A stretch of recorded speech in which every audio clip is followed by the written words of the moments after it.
Chapter 665. The meteor fire was like a torrential storm. With Soren's perfect dual-wielding attack speed, the 60 meteors were all thrown out in just a few seconds.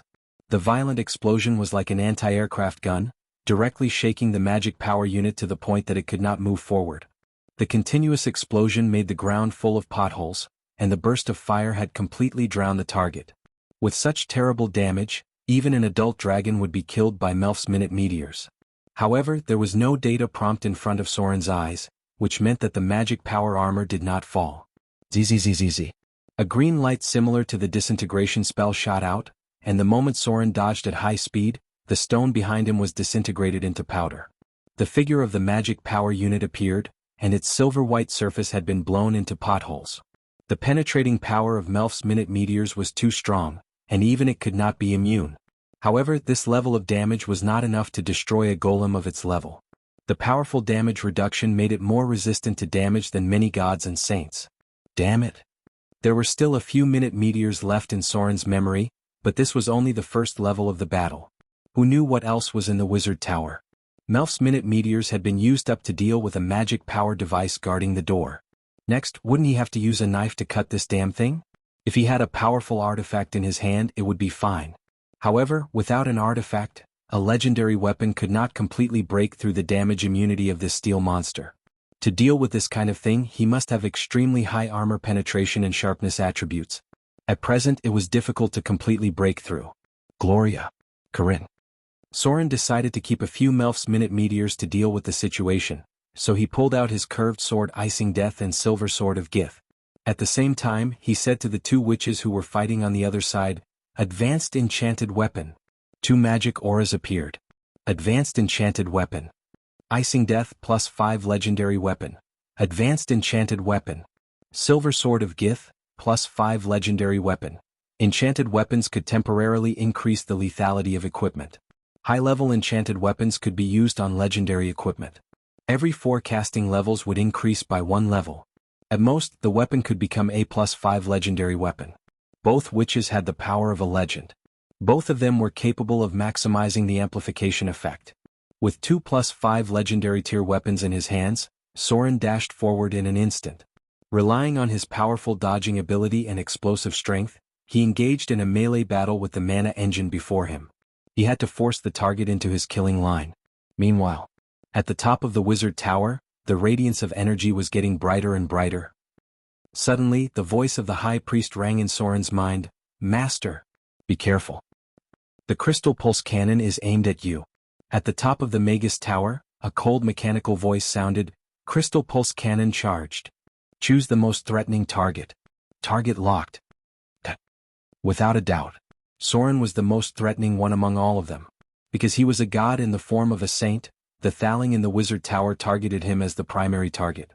After completing the charging of the crystal pulse cannon, it immediately launched an attack on him. A ray of energy fell from the sky. The speed was so fast that it was impossible to dodge. In fact, it was impossible to dodge at all. One could only use other means to avoid it. Shadow Leap. It was impossible to avoid this attack by relying on physical movement. Only by jumping across planes and space could one avoid it. There was no explosion. At the position where Soren was, there was a bottomless pit on the ground. No one knew how deep it was. This crystal pulse cannon directly hit the ground with a depth that could not be measured by the naked eye. Target evade. Continue to charge. Soren almost broke out in a cold sweat at this moment. If it weren't for the high priest's warning in advance, he would have been killed by this cannon. With such a terrible killing effect, even the body of a god could not withstand it. The divine shield would probably be broken in an instant. It was estimated that only the existence of a greater god could withstand it a little. Back when he killed the Red Dragon Duchess with a single shot, he didn't feel much of a threat. Now that the super arcane crystal pulse cannon was aimed at him, he felt like there was a dagger at his back. I can't delay any longer. The speed of the energy ray was too fast. If his reaction was a little slower, he might be directly killed. Soren didn't want to have another shot. And if it was aimed at Gloria and the Fallen, which, their instantaneous teleportation spells might not be able to be avoided. Soren was a little lucky just now. The real chance of avoiding it was probably only about 50%. This thing was similar to a laser. You could only rely on prediction to complete the dodge. Otherwise, it was very likely that you would be hit. If you were hit, you would die. Whirlwind slash. Shadow strike *3. Shadow jump. Soren's figure was like a ghost in an instant. After a series of attacks, he directly appeared behind the mana power unit and then launched his own big move. Celestial shock wave. A terrible celestial force field broke out, and his divine power was reduced in an instant. In the face of such a creature with terrible physical and magic resistance, perhaps only the celestial force field could cause complete damage. Boom. Under the violent impact, the mana power unit fell to the ground, but it did not die. Instead, there were crackling flames all over its body. The degree of damage on its body was already very high. Sword form, beheading. Soren's figure rushed up in an instant and swung his sword to cut off the silver-white metal head. Then the enemy in front of him finally stopped moving. A row of data appeared in front of him. Killed mana power unit. Extracting target's soul energy. You've gained 1250,000 slaughter EXP. The target has a high-value soul gem. Do you want to absorb the energy? Soul gem? Soren undoubtedly chose not to absorb it. The soul gem could be taken out after the battle. Absorbing the energy in it was completely a waste. 10 divine power points were consumed just like that. Soren did not have time to feel sorry for the serious consumption of his hard-earned divine power points. He turned his head and rushed to the other 3 enemies. Shadow jump. An invisible barrier appeared around the body of Thaling 7, but under Soren's storm-like attack, the energy shield was soon shattered. At the moment when icing death pierced the gem in the opponent's chest, the body of Thaling 7 suddenly stiffened, and then it seemed to have lost all its energy source and became a puppet standing in place. Enter the wizard tower immediately. At the top of the wizard tower, the bright light was getting stronger and stronger. There was no doubt that another super arcane crystal pulse cannon had been charged. It was too late to deal with the diamond golem, so Soren directly rushed in with the others. The attack fell from the sky. Because the 4 targets had already entered the tower, the diamond golem made by Fallen which became the target of the attack. This top-level puppet with a creature level of 21 was directly evaporated under the attack of the super arcane crystal pulse cannon. Completely disappeared. There was still a bottomless pit on the ground. Inside the wizard tower, the threat of the super arcane crystal pulse cannon was reduced a lot. Thaling 7 and the mana power unit were dealt with, and the remaining 2 diamond golems were not a problem at all. The battle soon ended. At this time, Soren and the others finally had time to rest a little because they were already tired from the battle just now, especially since they had used up a lot of spell slots. Legendary wizards did not have many spells. After distributing the defensive spells, buff spells, teleportation spells, and damage spells, the number of spells was not enough. The first floor of the wizard tower was not very big, about 300 square meters, and there were no spells to open up a larger space. On the side there was a spiral staircase, and in the center of the first floor of the wizard tower, there was a huge metal ring. There were countless complicated runes engraved on the ring, and the color of the metal seemed to be quite special. It did not seem to be the type of metal that they could see now. After making sure that there was no threat for the time being, Fallen which squatted on the ground. She stretched out her white fingers and gently touched the metal ring, then murmured, "This is something made of arcanite. It's a very high-grade alchemy metal, and it requires the knowledge of elemental annihilation to make it. Its hardness is quite amazing, and it has a very high magic fusion ability." These runes? Gloria could not help but squat down and observe for a while. Suddenly, her face changed and she excitedly said with surprise, "It's engraved with the anti-gravity spell runes. This is a floating ring. It seems that the owner of the wizard tower intends to float this tower, but for some reason, it hasn't been activated yet. This floating ring doesn't seem to be completely completed yet. It only carries the structure of the wizard tower, but it doesn't include the magic lock. Maybe it's not completed yet, so it hasn't been activated yet." Fallen Witch's expression was also quite excited and she murmured, "The floating city. One of the secrets of the floating city? So this is where the secret lies? No wonder the Witch Council has been unable to float large targets for so long. These are runes that we have never seen before." She stretched out her hand and stroked some of the runes on the ground, and her face showed a trace of obsession. Ahem. Soren's cough sounded, and he woke up the 2 beautiful witches who were intoxicated by the mysterious floating technique. He said in a deep voice, "You too. I'm afraid it's not the time to study this, right?" Chapter 666. Now was not the time to study this. It was not easy to enter the interior of the wizard tower. They did not know what would happen next, so the most important thing at present was to explore as much as possible and figure out what was inside. There was no time to waste. After Soren signaled to the others, he immediately took the lead and walked towards the second floor of the wizard tower. As a top rogue with 3 Spellnians in the team, he had no choice but to take the lead. However, it was not a big problem because Soren was actually a berserker even though he was a rogue. Be careful. The second floor of the wizard tower was very dark. After entering it, he immediately waved his hand to stop the 3 women behind him and said in a deep voice, "There are traps here." The interior of the wizard tower was very dangerous. Most wizards would set up a very dangerous spell trap in their tower. It could be a disintegrate spell or a finger of death. Anyway, no one would want to test whether their immunity was high enough. Crack. Soren quietly approached the trap. As a god who held the title of rogue, he did not need much practice to dismantle traps, and his mastery had reached more than 150 points. The blessing of his title made it easy for him to deal with most of the traps. However, when Soren dismantled the trap on the ground, there was a sudden sound of flapping wings from the second floor of the wizard tower. "It's demon bats." Gloria seemed to be familiar with this sound and said with a dignified expression, "A lot of demon bats." Demon bats. It was the most common creature summoned by wizards. It could be used as a guard in the tower, as an experimental subject, or to extract some casting materials. The demon bat was not a difficult creature to deal with. Its challenge rating was around level 3. It was not a problem for any of the players present. However, when their number reached a certain level, it was a little troublesome. 10, 20, 30, in the darkness, there were countless demon bats pouring out. Soren wondered if this floor had become the habitat of the demon bats. Blizzard. Greater missile storm. Soul tremor. The 3 spell maidens began to unleash their powers at the same time. Following a torrential barrage of spells, the demon bats in front of them fell to the ground. There were at least 20 demon bats' corpses on the ground, and the few that managed to escape were quickly cut down by Soren. Buzz buzz buzz. The strange noise came again. Gloria's expression changed slightly. She said in a serious voice, "There are devil bat summoning devices here. It seems that there are a lot of devices. We must destroy these devices.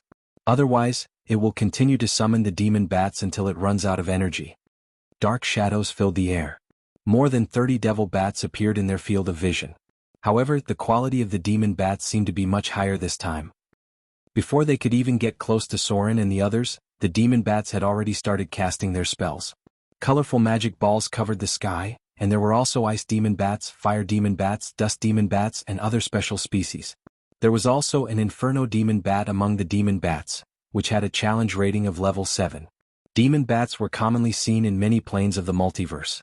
Their strength varied according to the characteristics of the plane. If they kept summoning, there might be some tricky species. There are at least 5 devil bat summoning devices. The high priest glanced at the depths of the darkness and said slowly, "We'd better get rid of them as soon as possible. Otherwise, there will be more and more demon bats." The others present nodded. Soren said in a deep voice, "One person, one direction. Let's get this over with." After he finished speaking, his figure flew out.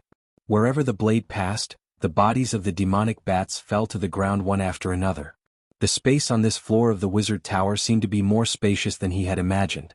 It seemed that it was at least twice as spacious as the first floor of the wizard tower, which was very unreasonable. The only explanation was that the previous owner of the wizard tower had used magic to expand the space here, forcibly doubling the space of the second floor of the wizard tower. That was why there was such a large area, but it looked normal from the outside of the wizard tower. A device emitting a strange light appeared in front of Soren.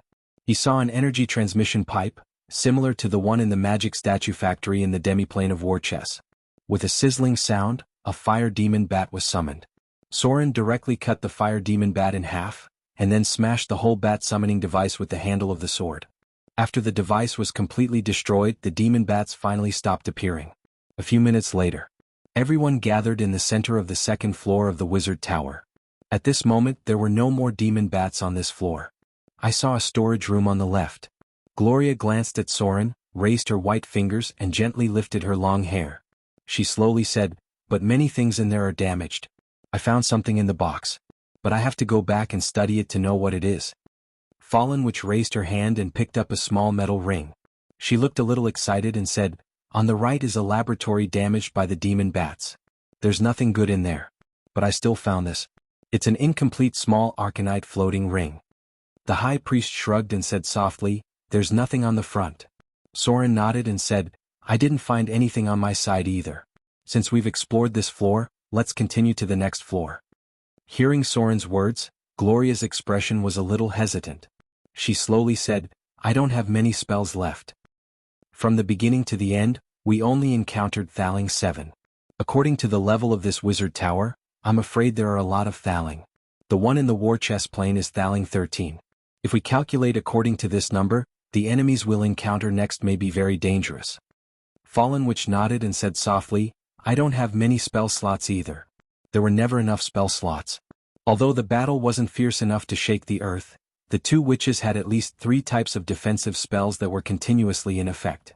The most important thing for a wizard was to ensure their own survival. Therefore, after deducting the defensive spells that were continuously in effect, as well as the instant teleportation spells that were used in special situations, they could only reserve spell slots for 2 or 3 battles at most. From defeating Thaling 7 to clearing out the demon bats, the two witches' spell slots were almost used up by 50%. It would be great if there was a wishing spell, Soren thought, but in the end he nodded and said, "Then let's stop here for today. I'll go to the 3rd floor to take a look at the situation. After that, you two can collect the spoils of war and teleport back together." The wizard tower couldn't run away. Thaling 7 appeared, so it was better to be safe. Once the two witches' spell slots were full, even if they encountered a Thaling, there wouldn't be any accidents. The spells they remembered were comprehensive for all kinds of situations. In other words, many of the spells wouldn't be repeated. It was necessary to take a break. Chapter 667. You two clean up the battlefield. Soren looked at the two witches and said in a deep voice, "Take everything you need. I'm going to investigate the 3rd floor of the wizard tower. If there's an emergency, I'll sound the alarm." Gloria nodded and said softly, "I know." After that, Soren's figure disappeared into the darkness. He walked along the stairs to the 3rd floor of the wizard tower. It was impossible to tell how many floors there were inside the wizard tower just from the outside structure, because the height outside had no direct relationship with the size of the space inside. If this Adept Tower was built as the core of the floating city, then it might have far more floors than the other Adept Towers. This was because a lot of space had to be set aside to prepare other things. It was a relatively complicated spell trap. It was at the turn of the stairs, but Soren was wise enough not to remove it. Instead, he quietly went around it and entered the 3rd floor of the wizard tower. He felt that something was on guard. When he entered the 3rd floor of the wizard tower, Soren's eyes immediately showed a trace of surprise. This was because in front of him were golems and the number was a little bit scary. There were about 300 of them. The first 5 rows had more than 100 clay golems, the middle had 70 to 80 stone golems, then 20 to 30 iron golems, and finally 5 to 6 diamond golems. At the end of the hall, there were 2 magic power devices that had not been activated. One was silver-white, and the other was dark gold. In addition to these, there was a strange metal humanoid creature near the ceiling in the center of the 3rd floor. Should be a Thaling. It was a little different from other Thaling. This Thaling was between a human and a half-human. There were energy pipes connected to its body on the ceiling, and there was a faint glow of energy. This Thaling seemed to be sleeping, and it was equipped with weapons. This was completely different from the other Thaling that Soren had seen. This meant that it might be a battle-type Thaling, and not an intelligent one that assisted in the management of the wizard tower. Heavy footsteps were heard. The golems on the 3rd floor were basically in an inactive state, but there were still guards on this floor that were activated normally. 1 diamond golem, 2 iron golems, and 3 stone golems. There was a simple sign of a patrol team circling around the 3rd floor. Every once in a while they would stop by the Thaling in the center before continuing their patrol. This should be the Golem Hall. The demiplane of war chess had a magic golem manufacturing factory.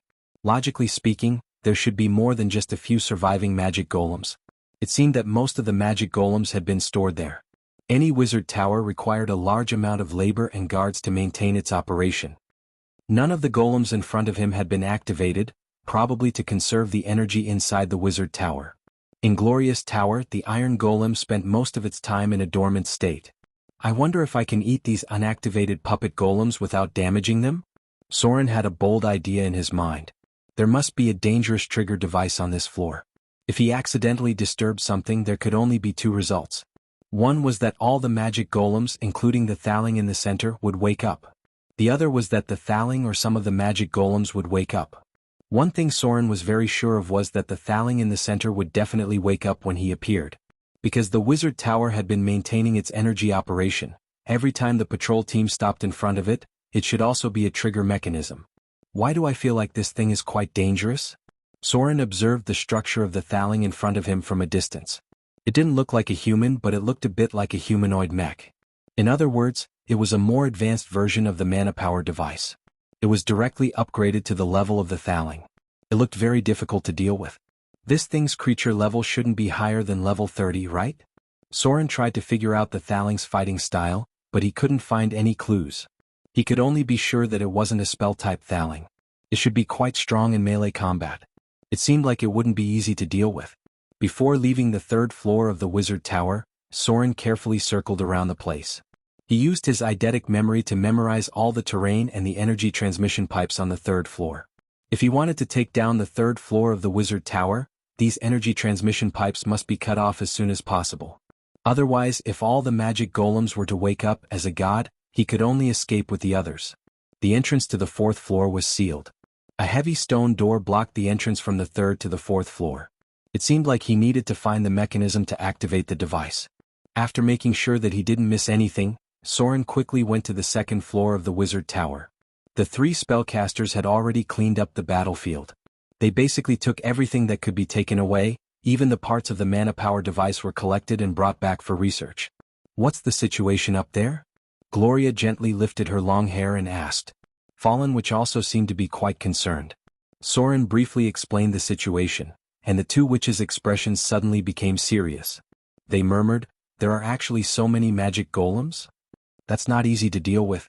It had been thousands of years, and Soren couldn't imagine how powerful the defense system of the wizard tower was in its heyday. This place was simply an arsenal of magic golems. Chapter 668. The bright moon was in the sky. Because of the breakthrough in the wizard tower in the shadow plane, Soren could not help but relax a lot.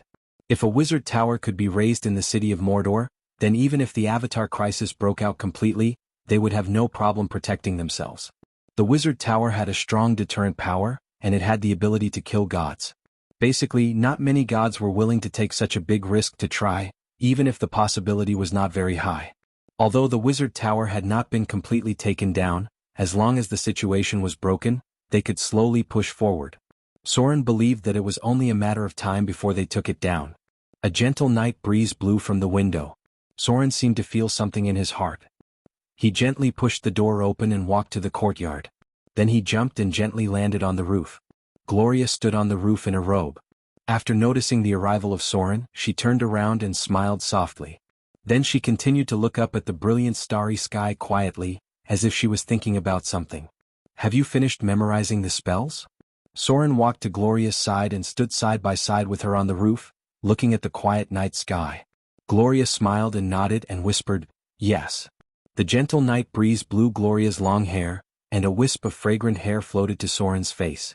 Among them, a strand of silver hair could be vaguely seen. Although the water of life had repaired the internal injuries on her body, a few strands of long silver-white hair still remained. The price paid by the northern witches for their long-term divination was not as simple as the consumption of their lifespan. There were other unknown costs. Things like the future and fate. If one wanted to see their shadows, they would have to pay a great price. Soren looked at Gloria's soft face. Her expression was very calm, like a pool of clear water penetrating into people's hearts. Suddenly, Soren's heart had a trace of guilt. He reached out and hugged Gloria in front of him and kissed her long hair. "What's wrong?" Gloria smiled and held Soren's hand. She seemed to feel his emotions. For a long time, Soren's time was always spent in a hurry. Most of the time he was accumulating his strength bit by bit in order to deal with the upcoming Avatar crisis. Whenever he had some free time, he would spend most of it with Vivian. Soren would only spend a small amount of time with Gloria, and most of the time they spent together was spent enjoying themselves. The woman in front of him had never complained about anything. She had just been silently supporting him, standing behind him and managing everything in Mordor City. Suddenly, Soren wanted to do something for her. "Let's go." Soren wrapped his arms around her slender waist, looked at Gloria's beautiful side face and said in a deep voice, "Hold me tight." Gloria was a little confused, but she still smiled and hugged Soren tightly, as if she wanted to know what he was going to do next. The brilliance of divinity emerged. The surrounding scenery began to fall rapidly. Everything was like a reflection of flowing light. In the blink of an eye, Mordor City turned into a small island with a little light. Finally, everything under their feet was getting farther and farther away. When Gloria recovered from this high-speed rise, she and Soren were already standing in the endless starry sky. In the distance there was a bright galaxy. Around them were countless grains of sand that emitted a faint silver-white light. They floated everywhere in the astral world, emitting a faint light. Gloria's beautiful face was slightly red. As a witch, her physique could not recover quickly from the process just now. A divine barrier was opened. After a few slight gasps, Gloria finally returned to her usual state, but she seemed to be in a good mood with a surprised smile on her face. "I haven't walked around with you for a long time." Soren gently held Gloria's white and soft hand. He looked into her eyes, showing a rare tenderness. Around them were grains of sand that emitted a faint light. These astral grains of sand floated around them and were separated by a divine barrier 5 meters away. Soren held Gloria's hand and walked in the endless starry sky. In the distance there were countless twinkling stars. They gathered into a galaxy, decorating the endless void beautifully and shockingly. Gloria smiled gently, and her beautiful big eyes couldn't help but narrow, like a moving crescent moon. The two enjoyed the moment of peace. Gloria looked around curiously, and from time to time she would look at Soren with tender eyes. The void was not an obstacle for them. The power of the gods made it easy for them to walk in this endless astral world. "This is the first time I've come to the astral world in this way." Gloria gently waved her hand, and the silver-white astral grains of sand that emitted a faint light fell into her palm. She gently raised her hand, and the sparkling light sprinkled around the two. The witch unconsciously leaned on Soren's shoulder and said in a very gentle voice, "So beautiful." The galaxy was bright. Standing in the mortal world and looking at the endless starry sky would never be able to feel the shock and beauty of this moment. Soren hugged Gloria in front of him and said slowly, "Every time I stand in the void and look at the astral world, I feel a kind of shock in my own insignificance. This is the same even after becoming a god. The power of the multiverse is not something even the gods can see. What we see is just the tip of the iceberg. Not far away. A meteor streaked across the sky and disappeared without a trace in the blink of an eye." Gloria suddenly broke free from Soren's embrace and jumped a few steps with a sweet smile. She stood in front of Soren and said happily, "Do you want to see me dance?" The divine barrier expanded again. Soren's expression was a little surprised, but then he smiled and nodded. After knowing Gloria for so long, Soren had never seen her dance, even if the two of them were so close. Gloria slowly took off her robe. Her movements were so gentle and graceful that it made people's hearts beat faster. The black robe was taken off, and a snow-white dress appeared in front of Soren's eyes. Her delicate boots were taken off, and the tips of her slender and soft feet were exposed. Gloria stood in the void with her back facing Soren.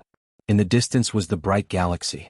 She gently raised her white arm, and with the gentle dance of her fingers, the astral grains that floated around her began to rotate slightly. It was as if a brilliant halo enveloped Gloria's surroundings. The witch gently looked back and smiled. She raised her white arm and the sleeves of her dress slowly slid down. She lifted her jade-like toes, and with the dancing astral grains, her slender waist twisted in a wonderful rhythm. Soren thought that Gloria was dancing a palace dance, but he never expected that the witch would start with a difficult movement. Her slender waist bent at an amazing angle, revealing an elegant and charming curve. Soren was a little familiar with this movement, because it was the Oriental dancer's roundabout dance. The snow-white dress fluttered. Soren was right. Gloria really was dancing the Oriental dancer's roundabout dance. If it wasn't for what happened today, he didn't know when he would have known that she could dance such a difficult dance. Under the starry sky, Gloria's beautiful figure danced like an elf, and with her light leap, the astral sand that emitted a faint glow danced around her, and then wrapped around Gloria's arm like a halo. She didn't prepare the colorful ribbons needed by the Oriental dancer, but it wasn't difficult for a legendary witch. The magician's hand was enough to achieve everything, and it was even far more effective than it should be. At this moment, Gloria was like a fairy dancing in heaven. The astral grains danced around her like ribbons, and she looked so beautiful under the starry sky. The wonderful dance shook Soren's heart. This was a moving dance that he had never seen before. Time seemed to stop at this moment. At this moment, Soren only had eyes for the woman dancing under the endless starry sky in front of him. Is it beautiful? The faint silver-white light drifted away, and Gloria slowly walked in front of Soren with a sweet smile. Soren looked a little sluggish and she couldn't help but cover her mouth and chuckle, as if she was a little happy. It was rare for her to show a girlish playfulness. Soren nodded hard and nodded fiercely. Gloria's expression seemed to be quite happy. It was rare to see her so happy. The wonderful witch stepped lightly in front of Soren. Her white slender fingers gently slid across his face, and her beautiful face came close to gently kiss Soren's lips. A faint blush appeared and Gloria's face seemed to be a little shy. She exhaled and said, "I want you." Soren picked up the witch in front of him. Then the light of divine power appeared around them, but it was soon interrupted. Gloria's gasping voice sounded, no need to go back. Right here?" Soren's movements paused for a moment, and then the light of divine power dissipated and an invisible barrier expanded. The starry sky in the distance was still bright and moving. Mordor City. The light of dawn sprinkled on the increasingly congested port. As more and more merchants came to Mordor City, the third expansion of the port was also put on the agenda. However, this was a headache for the city hall. There was no need to alarm the higher-ups of Mordor City. The situation at the port today was a little special because a warship that looked like an Eastern pirate approached here. The Eastern pirates would not get close to Mordor. Even the Eastern fleet only reached Raging Sand Island and began to return. The ship was a little special, because it was hanging the black flag under Soren's command. After docking near the port of Mordor City, a group of people quickly jumped down from the Eastern warship. Damn it. Well, Sea Dog excitedly stepped on the land of Mordor. Compared to before, he was a little stronger and naturally he had a few more wounds. He looked at the port in front of him, ignoring the surprised eyes of others, and murmured, "I finally came back alive." Chapter 669. Today, because of some unexpected events, the exploration of the Wizard Tower was pushed back by a few days. Because Ol Sea Dog was back. In fact, Soren thought that Ol Sea Dog was dead. Accidents were always inevitable when sailing on the sea, such as encountering powerful sea monsters, encountering terrible storms, ships accidentally hitting rocks, and so on. The fleet that Ol Sea Dog brought out had been missing for 2 months. Basically, the management of Mordor City thought that he was dead and arranged for someone else to take over.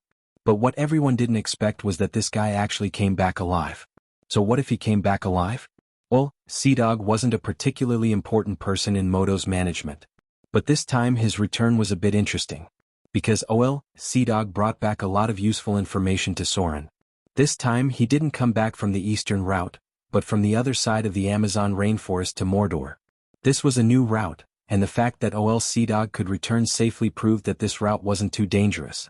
Moreover, according to the crude nautical chart he had drawn, the final destination of this route was a huge and somewhat barren island.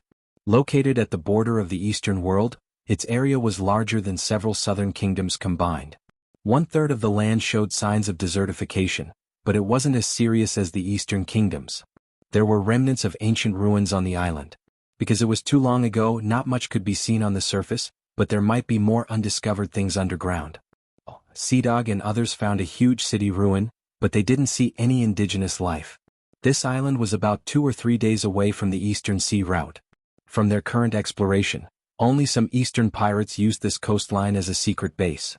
No one from the Eastern Kingdoms studied and explored this island in depth. It wasn't that the Eastern Kingdoms didn't have an adventurous spirit, but in their legends this island sealed some powerful ancient evil creatures. Sea Dog and others didn't encounter any ancient evil creatures, and it was unlikely that they would come back alive if they did. However, when they explored the edge of the city ruin, they encountered a lot of undead and ghosts. These things weren't something they could deal with. After losing a few people, Sea Dog decisively gave up further exploration and directly took people to raid the Eastern Pirates' lair at night. Then they robbed one of their warships and returned to Mordor from the Amazon rainforest. Sea Dog still had some brains. He actually knew to bring something valuable back to Soren. For Soren, the valuable things were naturally not gold or jewelry. Mordor City did not lack these things at all.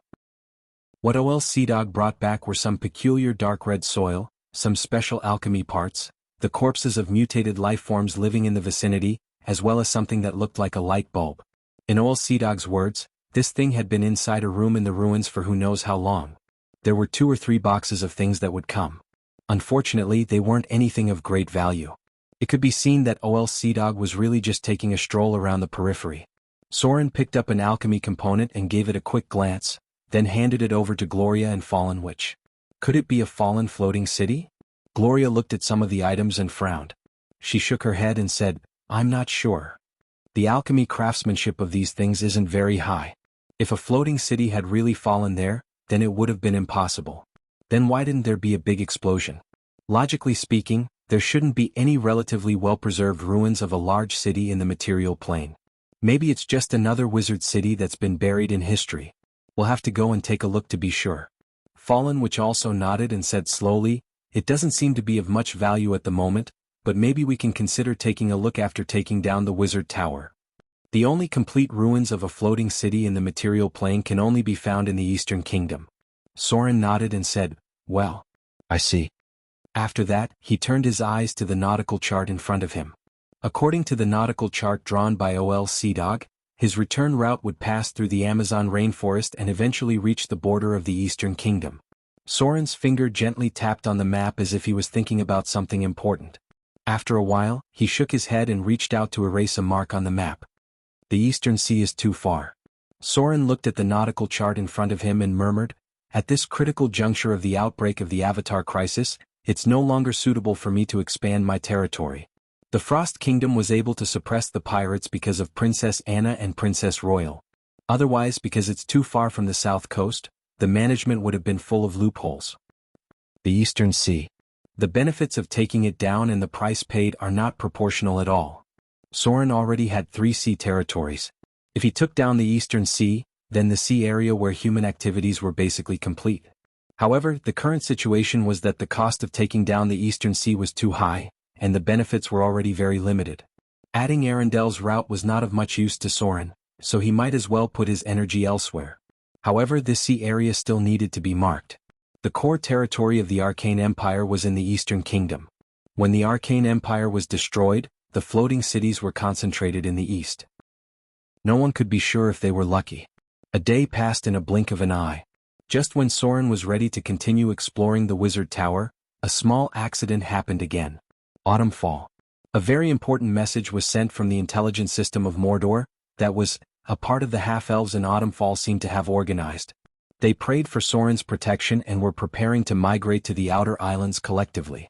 Because of the importance of this matter, the people below could not make the decision at all, so it was sent to Soren for the first time. The half-elves were Soren's main source of believers, so he also attached great importance to this matter. He would never complain about having too many people. If the half-elves planned to migrate to the outer islands, he would definitely welcome them. However, Mordor City could not hold them now. In the original design, Mordor City was a structure similar to ancient Rome. The population it could accommodate was only tens of thousands of people. Even if it was expanded for the 3rd time, it would not exceed 100,000 people. It was not that the area of Mordor City could not accommodate so many people, but the supply of all kinds of food and drink could only be maintained on this scale to make it easier to operate. The transportation capacity of this era was very limited. It took a lot of effort to transport a ship of fish from the port of Mordor to the inner city. The large concentration of the population would cause Mordor City to become quite bloated. If these half-elves wanted to come over, they would certainly not be treated as well as the first batch. It was estimated that they could only go to the towns near Mordor City that were being explored. Only when these towns around Mordor City were all built, the supply system could really be established, and the population of Mordor City could be expanded to more than 100,000 people. Chapter 670. The season of autumn and winter gradually arrived. The temperature in some places had gradually approached 0 degrees, but the climate in the south was still relatively warm. Ryan glanced at the homeless man curled up in the corner. His thin linen clothes made him look a little pale. Ryan did not pay much attention to these people because he had seen many homeless people on the way to the south coast. Only in the richest south would there be fewer such refugees because they could go to the city of Mordor to rely on labor in exchange for food. Ryan could not help but speed up his pace. With the arrival of the cold winter, the half-elves in autumn fall should have a harder time than these people. When he went to Mordor to try to visit His Excellency, some people in autumn fall had already died of hunger and cold. When winter came, this phenomenon would become even more serious. Although I didn't see His Excellency. Thinking of the harvest of this trip, Ryan could not help but feel a fire in his heart. He murmured, "But I finally got some good news. When I go back, I can organize people to prepare for the migration." It was not easy to see Soren.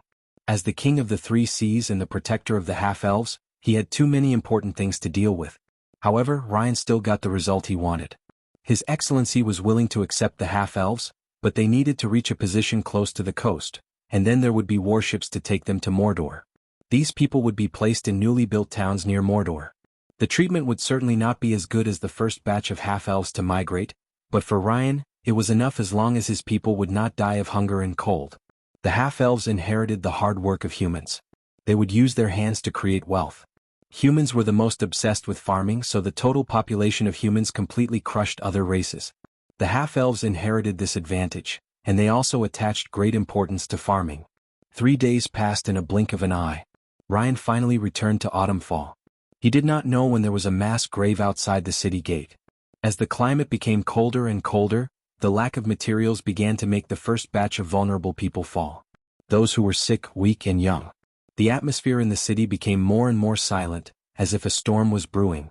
In order to prevent the emergence of the plague, the city hall took more measures. The atmosphere of darkness was spreading. Many half-elven refugees with numb expressions could be seen on the streets. Evil smelled the smell of despair here, and evil things happened one after another in the dark corners. Ryan. When a young guard saw Ryan, it was as if he had seen his savior. He said excitedly, "Heavens! You're finally back. Do you know what happened in the city recently? Devil? This is simply a devilish act." The young guard recounted a heinous and evil crime. Although the criminal had already been judged, a certain aura shrouded the sky above the city, as if waiting for its destruction. Ryan's face was solemn. What he heard was not just an evil crime, but something that could really be the work of the devil. The demons had finally set their sights on this place. Because of the death of Wuxia City, because of the sins of Wuxia City, because of the corruption of the aristocratic council, because of the despair of the lower class. These were the nutrients that the devils desired the most. Despair would destroy everything. Only despair could give them an opportunity to take advantage of. The shadows of the demons were watching covetously from the dark corners, ready to incite discord and ultimately destroy the city. Ryan's appearance gave life to this lifeless city. Because he represented hope at the moment, a hope from Mordor City, from His Excellency. People with numb expressions gathered around him. Their eyes showed a longing expression, as if they were so eager to hear the exciting news in their hearts. An old man dressed as a businessman appeared and looked at him with inquiring eyes. Ryan nodded gently and a smile appeared on his face. Cheers sounded. After getting Ryan's confirmation, the people around could not help but burst into a burst of cheers. The atmosphere of despair faded, and the numb expressions became vivid. It was as if these people were full of vitality in an instant, and there was hope in their hearts again. The hungry refugees stood up. They gathered around Ryan. Although their stomachs were still empty, they did not know why there was a burst of strength in their increasingly thin bodies. These people firmly believed that as long as they survived this period of time, they could say goodbye to suffering and have a new life when they reached Mordor City. They were not lazy. It was not their fault that caused all this. They were just some innocent and poor people with no power. Vitality spread in Wuxia City. The real cold winter had not yet arrived and they still had a chance and time. However, at this time, suddenly a team of cold-faced law enforcement team appeared. They violently dispersed the nearby crowd and even knocked some poor women and children to the ground. These people directly surrounded Ryan, and then a middle-aged man with a cold expression appeared. He was dressed as a noble, holding a sealed file in his hand, and there were 2 half-elf wizards next to him. The middle-aged man looked at Ryan with cold disgust, raised the file in his hand and said in a deep voice, "This is the arrest warrant of the council. Ryan, put down your weapon. You have been arrested for treason." Treason? A trace of anger appeared on Ryan's face, and this uncontrollable anger even made him want to kill the man in front of him. There was a commotion all around. The people who had been dispersed seemed to have heard the middle-aged man's voice. Some of them even cursed and charged at the law enforcement team that surrounded him. However, these poor lower-class civilians had no strength at all. They were easily smashed to the ground. Streams of blood appeared. Some of them even fell just like that and never stood up again. Ryan's eyes were red, and anger made him clench his fists, and blood vessels appeared on his arms. Finally, He slowly threw away his weapon and waved his hand to stop his companions who wanted to put their hands on the hilt of their swords to fight. It was very unwise to fight against the aristocratic council now. Although he had cultivated his own team in Autumnfall, it was impossible to fight against these traditional ruling forces. The middle-aged man revealed a satisfied and contemptuous expression. There was even a trace of disappointment because the ideal outcome would have been for Ryan to fight against the law enforcement team, then force out all of his accomplices, and finally kill them all in one fell swoop. This way they could save a lot of trouble. The upper echelons of the aristocratic council always paid attention to these people, and their rule could not withstand another shake. Take him. The middle-aged man ordered coldly, and the law enforcement team next to him punched Ryan in the stomach, then locked his arms when he bent down, and then directly put the shackles on his body. Waiting for him was a trial because he was one of the leaders of the underground forces of Autumnfall. Autumnfall had not yet fallen. The aristocratic council firmly believed that as long as they survived this winter, they still had a chance to survive this time. A little death and sacrifice were necessary. Although the lower class of Autumnfall had suffered, the aristocratic council still maintained the support of the army. As long as there was an army, there was a chance to turn the tables. They believed that there would be a chance to breathe after the winter. However, Ryan's actions undoubtedly pushed them to the edge of destruction.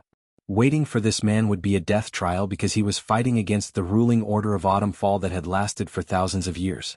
If he succeeded, the rule of Autumnfall would really end. The prestige of the aristocratic council could not withstand a second blow. They were frightened, desperate, and crazy, and even began to accept some dark forces to help them. Despair always made people fall into darkness. The atmosphere of chaos was further spreading, and a riot conflict seemed to be likely to happen soon because the law enforcement team had taken away their hope, which was tantamount to pushing them to the edge of madness. Negative emotions were nourishing the evil force, and the desperate people seemed to be planning to attack the law enforcement team again. Ryan stopped all this. He only used 2 words to end all this so that the gradually desperate people regained hope and temporarily gave up the idea of a life-and-death struggle. Pray. Ryan said these 2 words and then many people quieted down.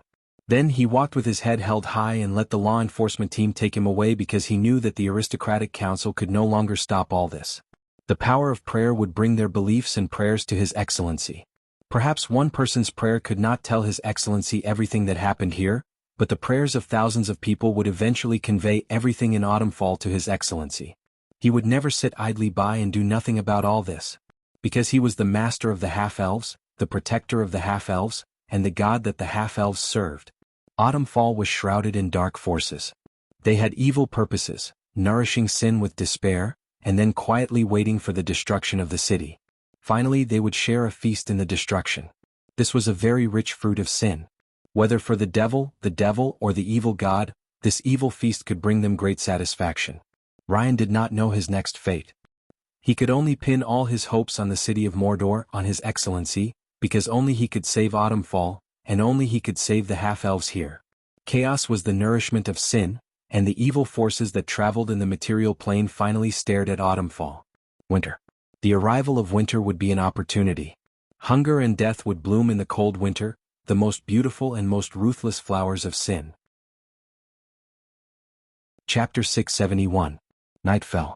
Autumnfall gradually fell into silence. There was almost no one on the streets. Even the displaced refugees gathered in some dilapidated houses. Since the incident of orcs being eaten in Luoya City, there have been more and more strange and horrible things happening in the city. First, people began to go missing at night. Later, even the patrol guards went missing. These patrol guards were not weak civilians. They were all advanced professions. If even some of them went missing, the problem would be more serious. The noble parliament increased the strength of patrols and doubled the number of guards, but there were still strange things from time to time. Darkness was spreading. 2 strong negative emotions could always become the nourishment of evil. It was said that there were fallen people in Autumnfall, but this was not the worst news. The worst news was that there were undead in the sewers of Autumnfall. Ghouls. No one knew how ghouls appeared, but they did exist in the sewers of Autumnfall. The smell of dark corruption was spreading. In this world where the mind was strong enough to interfere with reality, many supernatural events occurred because of secular reasons. There had always been such a legend among the people. That was, if a person who starved to death had a strong obsession and resentment before death, then their body may become a kind of undead after death. That was ghouls. Hunger had begun to spread in Autumnfall for a long time. The turmoil made the price of food rise rapidly. Now it was close to 3 times the price. Even at this price, humans were not willing to sell food because the half-orcs had been attacking caravans near Autumnfall. Winter was coming and the half-orcs also needed more materials. This winter should not be very easy for them. The legend of the devil was mentioned again and again. The lower class began to believe that the devil cursed the city. Some people even believed that the upper nobles had been bewitched by the devil, so those disgusting vampires did not care about their life and death. Hatred. This was a strong negative emotion and also a dark power. The antagonism of different classes in Autumnfall became more and more serious, and the conflict gradually became more and more intense. Crimes escalated one after another. At this time, as long as there was a little evil force, a more terrible disaster would break out immediately. Withered Leaf said. This was a relatively remote area of Autumnfall. Now many people were not willing to come close. Even the patrol guards did not dare to come. This was where the first evil thing happened. Some people found the corpses of half-beastmen here. The bones had been cooked and gnawed. This creepy thing made many people panic, but it also made some knowledgeable people feel sad. Hunger. The increasingly scarce resources had begun to erase some people's human form, pushing them into an even more terrifying abyss of darkness. This was a very sad thing. There was a strange noise near the sewer. Then some rats ran out. No one knew why there were so many rats living here. At first, people ate these rats, but they were all poisoned to death not long after. The body was blue all over. After Luya City sent people to look at it, they burned all the bodies. After that, this place became completely desolate. At this moment, in the dark corners, some distorted shadows gradually appeared. They crawled out of the sewers like hunters in the night as they advanced along the dark corners. In the depths of the cave, there was a faint flickering green flame. A long time ago, a group of refugees had gathered here, but all of them had gone missing. Faint screams came from a few streets away, and then there was the sound of fighting. Then there was the sound of the patrol guards quickly gathering. It seemed that this was not the first time they had to deal with such a situation, because the speed of the military support was quite fast. Everything soon returned to calm. The news was very well blocked, and the ordinary people would never know what happened here. Damn ghouls. Damn dark creatures. Mark bandaged the wound on his shoulder and then took back his long sword. This wound needed to be treated, otherwise, it might be infected with the corpse poison. He had been responsible for blocking the news of the withered leaf path and defending against the ghouls, but he knew very well that it was useless. Passive defense could never solve these things. New undead might appear every day. The sewers in all directions made their plan to clean up the monsters a failure. As a knowledgeable person, Mark knew very well that the city was just struggling to survive. Food. The army ration was also tightened. The noble parliament needed to survive the winter and wait for the arrival of spring. When the ice and snow blocked the road, even the few supply lines would have to be temporarily suspended. After the snow closed the mountain, it would be difficult to transport supplies from the elves and Droll order. Burn all the corpses. Mark glanced at the battlefield. Another comrade died at the hands of the ghouls. Those poor people had no power when they were alive, but they were stronger than many professionals after death. It was really sad. The hatred and resentment of the city nourished these undead. They were originally the product of these negative energy. He heard that there was also a problem in the mass grave, and now the patrol guard's task was a bit tight. Mark could not help but think of what happened during the day. As a native of Autumnfall, he suddenly began to look forward to the arrival of His Excellency. Perhaps only he could save this city that was getting closer to death. Recently there were differences within the army. Pessimism spread within the army, and the inaction of the noble parliament during this time made many officers feel dissatisfied. Maybe we should consider rejoining the team. Mark thought of this and could not help but look at his companions around him. If they were to rejoin the team, they must have enough foundation. On the other side, in a dilapidated house in Autumnfall, many refugees gathered together. Prayer. The last words left by Lane made many people understand what they should do. In the past, there were people who prayed like the half-elf god, Soren, but none of these prayers were answered. The power of the Avatar crisis was interfering with everything. The power of the gods had long been inferior to before, and the power of prayer could not be conveyed to Soren. Even in the city of Mordor, they had to rely on the temple to collect the power of faith. Temples, statues, altars. These were a central point to gather the power of faith. Only by relying on them could the gods sense the prayers of believers in the case of the outbreak of the Avatar crisis. Autumnfall was far enough away from Mordor. The original temple had been abandoned, and the beliefs of the half-elves were scattered.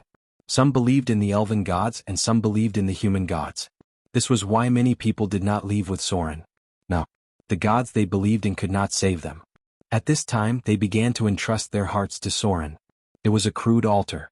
Many refugees gathered around. They knelt in front of the altar and prayed devoutly.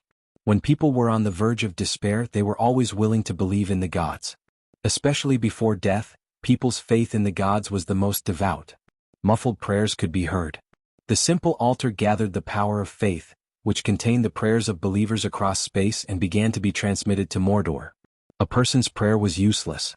The weak power of faith could not be sensed by the gods, but when tens of thousands of people began to pray at the same time, the power of faith gathered began to be very amazing. The temporary altar almost instantly appeared with a weak divine light. They were praying to Soren for help. This power gathered into a torrent, and even the gods could sense everything that happened in Autumnfall. Mordor. Tonight, Soren could not sleep, because a huge heterogeneous faith suddenly broke into his divine sense. Almost in an instant. He had a telepathic connection with more than a dozen believers at the same time, and through this connection he began to know everything that happened in Autumnfall. The situation deteriorated faster than Soren imagined. The turbulent situation in the outside world made it more difficult for Autumnfall, because the weakening of the plane barrier of the Avatar crisis also gave the devils a chance to take advantage of it. In an instant, Soren's mind fell on the altar, but it did not form any form because it consumed too much divine power. In front of him was a black mass of believers kneeling at his feet. These poor people's clothes were crooked, their faces were yellow and emaciated, and their expressions were numb. The desperate environment made them pin their last hope on Soren, so the power of faith gathered was quite amazing. Soren looked past them to the other side of Autumnfall. There he saw an evil aura, a power full of death, darkness and blood. That was the power of the evil god. Soren was not sure which evil god it was, but he was sure that his minions had been lurking inside the city. The stench of decay and death filled the air. Even if the main body did not come, Soren could easily feel it. At the same time, in the most prosperous area of Autumnfall, he also vaguely felt the breath of the devils. These devils always liked to corrupt people from the top, because the class in control of power was often the easiest to corrupt, and using them could get twice the result with half the effort.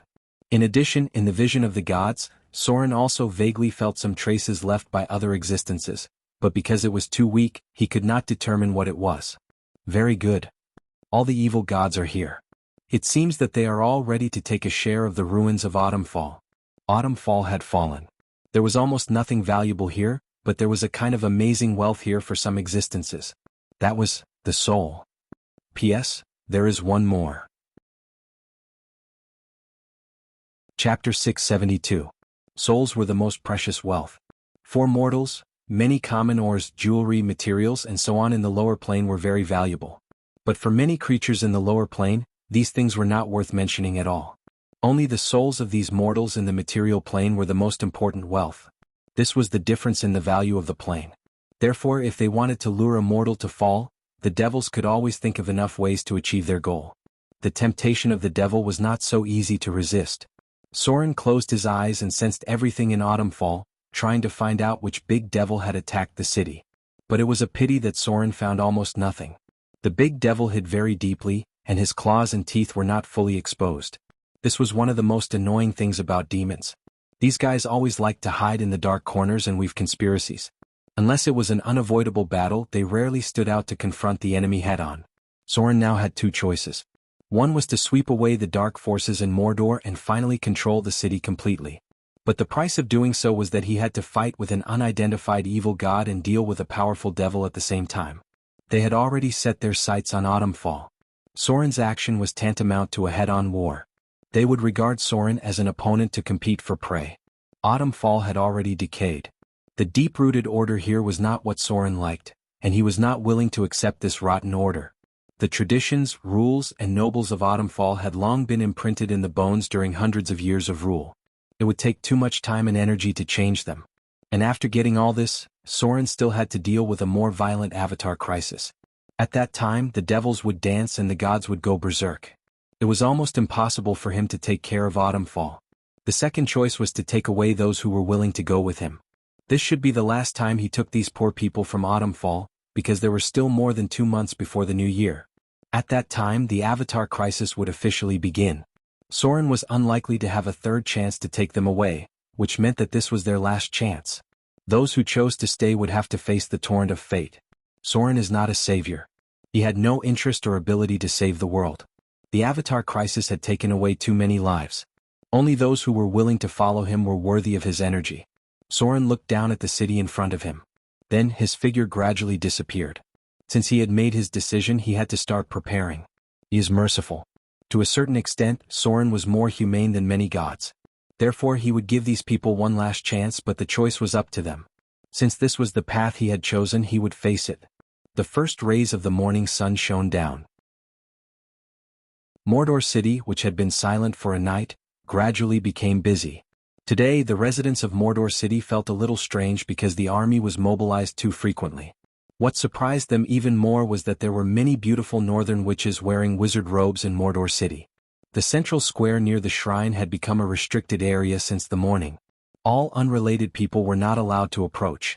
A large number of spellcasters had gathered here and had been busy for a long time. Inside the shrine, Soren looked at the high priest in front of him and said slowly, "How are the preparations going?" The high priest's expression was calm as he nodded gently and said, "It's almost done.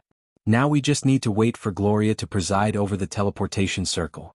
"My lord, the teleportation circle consumes a lot of power. With the power stored in the shrine, it can only be opened twice at most." Soren frowned and said, "I see." Half an hour later, Gloria and Fallen Witch in black robes appeared in the central square. Both of them were dressed in similar clothes, and their faces were very similar. At first glance they looked like twin sisters.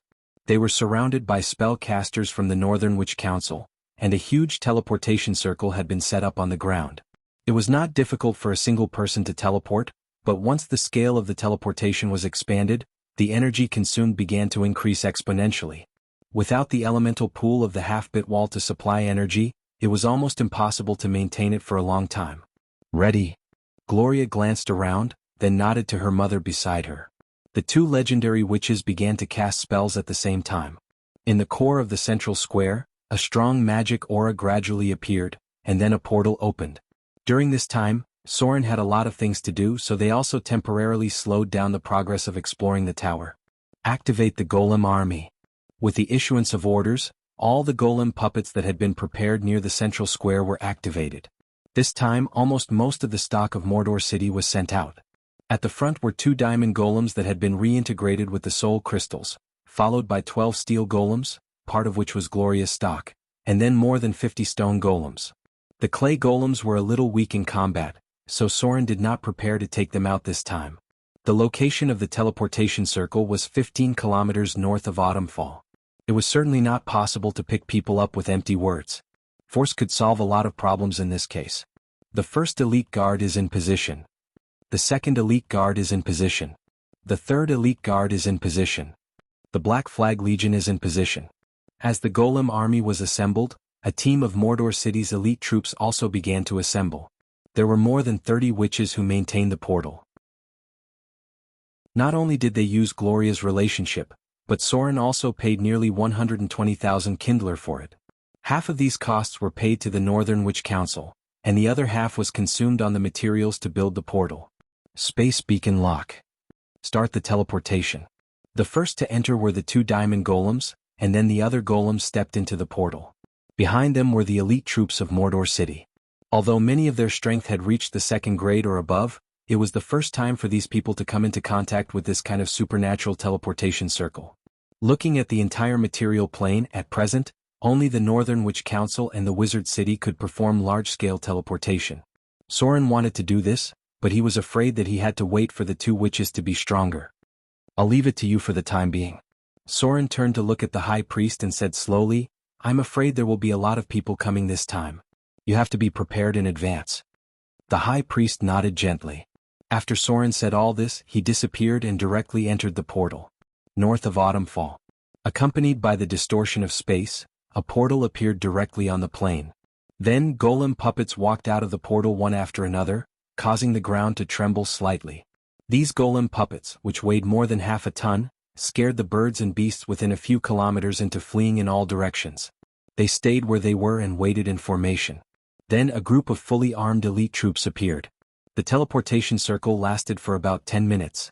When the portal closed, there were thousands of troops on the plain. This portal is so easy to use. Scarface looked at the desolate scene around, playing with a cold dagger in his palm, and murmured, "The last time we came here we ran so far, but this time we arrived in the blink of an eye. If we can open the portal ourselves, wouldn't we be able to fight wherever we want?" The bleak sound of the horn echoed. Scarface put away his dagger and turned to reorganize his troops. The military system of Mordor City was a bit special. The core guards were in the hands of Sir Soren, but many pirate leaders also had their own legions and some elite guards. Usually, these troops were commanded by many pirate leaders, but if there was a war, Soren would take over the command. What should we do next? Fallen Witch's figure appeared beside Soren. Gloria needed to stay in Mordor City, so only she could help Soren. The cold wind whistled. Because winter was coming, the climate near Autumnfall had become much colder.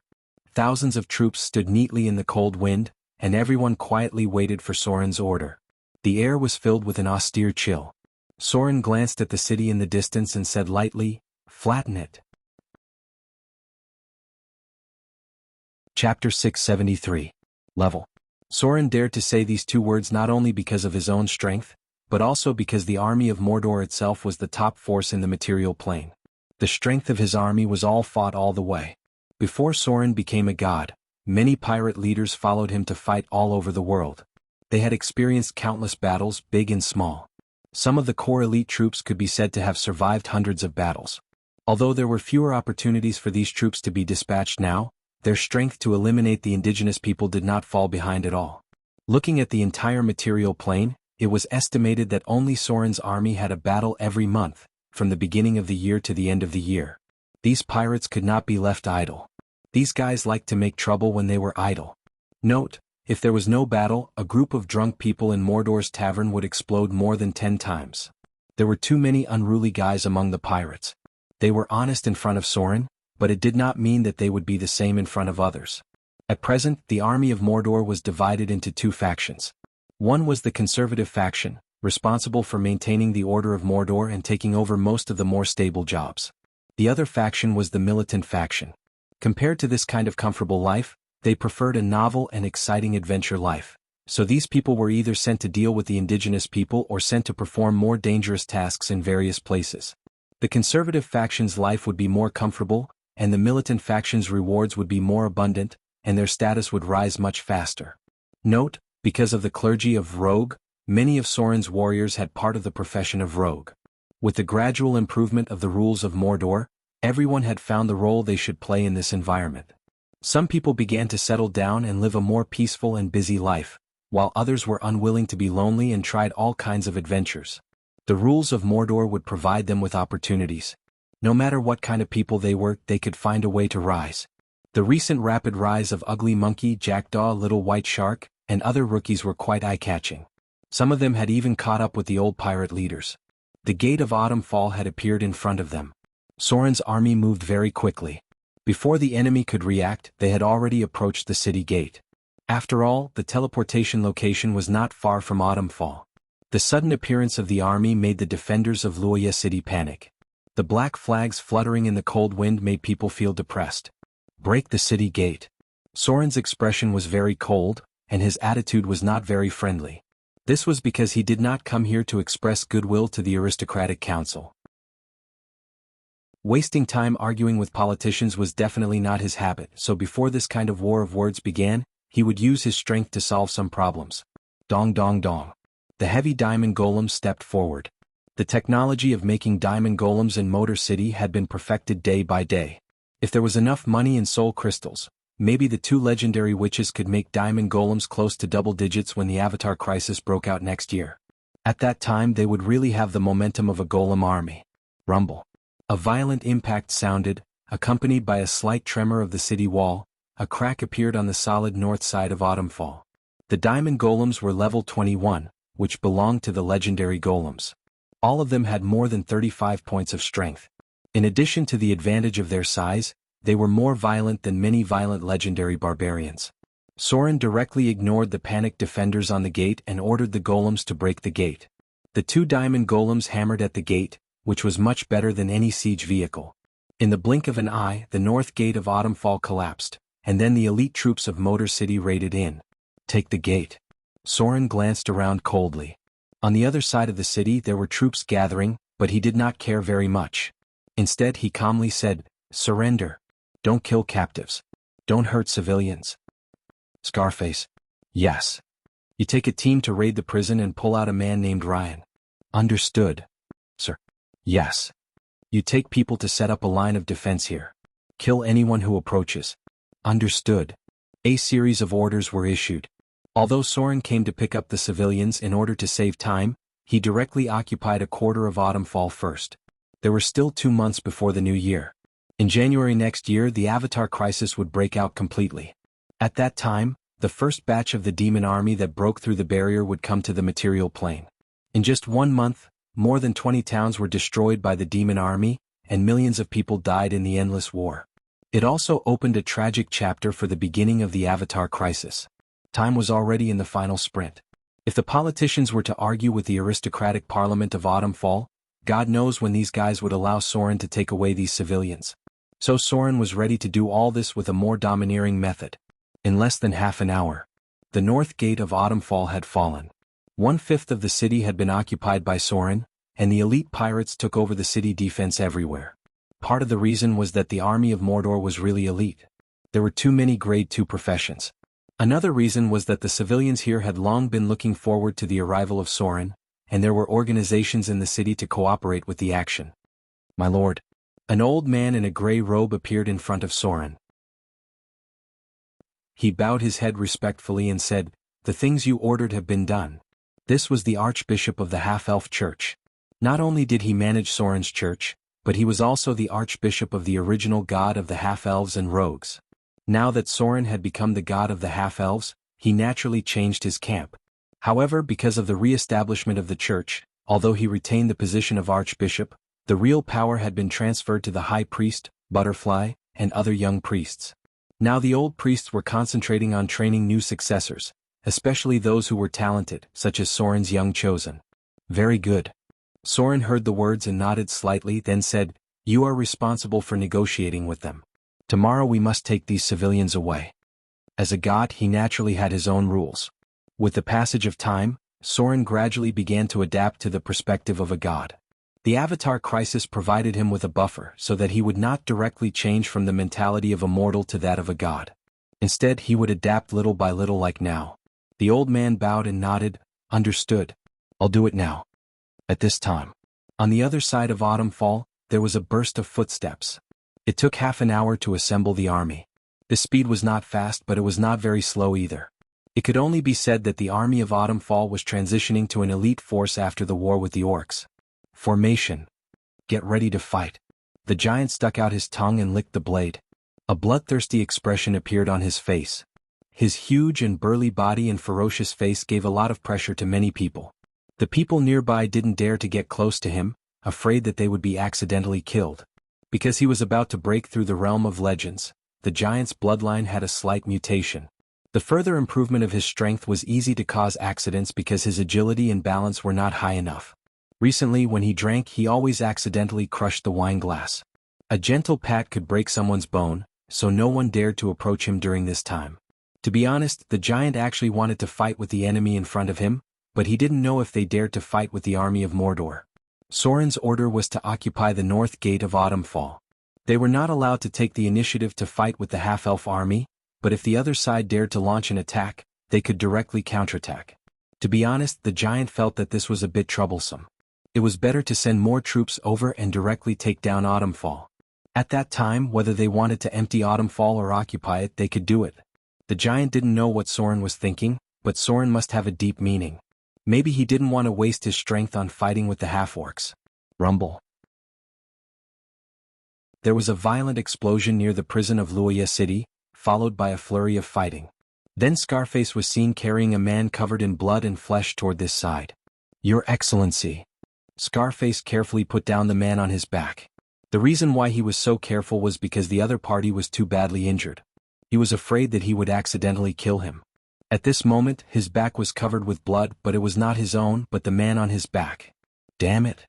Scarface glanced at the badly mutilated man on the ground and muttered, "These guys are really ruthless. I'm afraid only old pirates with years of experience would be able to do something like this." Ahem. His back was covered with whip marks and not a single piece of skin was left intact. More than 10 branding irons were left on his chest, and the skin on his chest was almost completely charred. His face was severely beaten, and it was so swollen that it was almost impossible to recognize his original appearance. His legs and arms were clearly fractured, and what was even more shocking was that his hands, from his pinky finger to his index finger, had all been cut off, and only 4 of his 10 fingers were left. If it was an ordinary person with such injuries, they would have died long ago. He was completely relying on his tenacious vitality and willpower to survive until now. Ahem. A trace of blood overflowed from Ryan's mouth. He struggled to open his eyes and looked at Soren, murmuring, My lord, you're finally here." Soren's face was pale. He exuded a cold chill, and even Scarface next to him could not help but shudder, and quietly stepped back a few steps. Soren was rarely so angry. As a pirate leader who had followed Soren for a long time, he knew what would happen when Soren showed such an expression. Someone was definitely going to die. Soren was very, very angry. However, his expression was very calm, but the temperature around his body dropped a lot, and the nearby pirate leaders could not help but shiver. Ryan had obviously been subjected to extremely cruel torture. From the moment Soren agreed to accept the civilians of Autumnfall, this young warrior had been labeled as a member of the half-elf church. He was equivalent to serving Soren's believers, and representing him to come back to reorganize these civilian believers, then lead them to the sea and finally be sent to Motor by other people. In other words, he was equivalent to a messenger sent by Soren to Autumnfall. Limb regeneration. Greater restoration. Holy light appeared in Soren's palm. As a god, he had the ability equivalent to a level 20 priest, but he needed to use some divine power to cast divine spells. Clayton's injuries were gradually recovering, but his mind was still quite weak after the torture. Soren looked at the young warrior in front of him, nodded gently and said slowly, "Have a good rest." When Soren turned around, there was a clear murderous intent in his eyes, and a trace of anger hidden in the depths of his heart. God's grace was like the sea. God's power was like a prison. Chapter 674. Ryan was seriously injured. Basically, the injuries on his body were equivalent to someone torturing him to death. Soren originally thought that the noble parliament would at most arrest him, and for the sake of the god Soren, they would not make things too difficult for Ryan. That was why Soren ordered his troops to restrain themselves and not avoid too many casualties. However, the current situation was that the noble parliament did not even put a god in their eyes. Dealing with Ryan like this was equivalent to slapping Soren's face several times. This was a very serious blow to Soren's prestige in the eyes of the half-elves. The core of Soren's divine title was half-elves. As his messenger, Ryan was tortured by the noble parliament in the half-elf city. What would the followers think if they saw this? As the god of the half-elves, Soren was not respected by the nobles within the half-elves. This was a serious contempt for the dignity of the gods. Therefore these people must pay the price. Lift the ban. Soren's expression was quite cold at the moment and he slowly ordered, "Take over this city. Anyone who dares to resist will be killed." Bloody conflict was inevitable. Soren was the god of the evil camp, so it was necessary for the enemy to respect him. If even the half-elves did not know how to respect him, then how could his enemies respect Soren? In an instant, Soren's order was passed to the ears of all the officers. The next moment, a fierce battle broke out in the main street of Autumnfall. A giant wearing heavy armor with a huge axe was rampaging around. Even the elite guards of Mordor did not dare to approach him. Only 2 steel golems were protecting him. On the other side, Scarface also led a team of people to rush in. The battle had just begun for a while, and immediately several teams of half-elves joined them. These were the people originally organized by Ryan. Their dissatisfaction with the upper nobles broke out continuously because of the continuous losses in the war. The middle class and the lower class had long hated the nobles. "There are spellcasters approaching." Fallen Witch issued a warning, and then her figure floated in the air. In an instant, several magic auras appeared. She raised her hand and shot down a flying spellcaster. The strength of the legendary witch was undoubtedly revealed at this moment. Those poor fellows had their flying spells removed and fell directly from a height of hundreds of meters. Those who were lucky were able to cast a levitation spell, while those who were unlucky were smashed into meat paste on the spot. Bigby's Palm of Protection. Greater Missile Storm. Arbadaka's Withering Spell. The spells of the fallen witches fell like a storm, directly beating the opponent's spellcasters to the point where they could not even lift their heads. The legendary witches' dispel magic immunity was too high, and their defensive spells were simply like paper. At the same time, Soren's figure also appeared in the air. The army of Autumnfall was not a threat. He opened his vision at the level of the gods. In a moment he found a guy with a strange blood-red aura in the vast sea of people. It was a nobleman who was not young. The other party was wearing a gorgeous silk robe, and there was an evil aura that ordinary people could not see with the naked eye. It was the aura of the devil from the Bator Inferno. Sure enough, there was a devil behind all of this. Saint form. The light of divinity appeared on Soren's body. He looked like a shadow emitting a holy light. The activation of the saint form required the consumption of divine power. This would not increase his power, but it allowed Soren to directly cast any level of magic. This form was almost the highest form that all gods could reach. As long as the divine power was not exhausted, the gods could use all kinds of magic indefinitely. Dimensional Lock, Level 8 Divine Spell, Divine Power Transformation. As Soren raised his hand, an invisible energy field covered the space in front of him, directly blocking all teleportation spells. No enemy could teleport, flash, or move across planes. Law. Level 7 Divine Spell, Divine Power Transformation.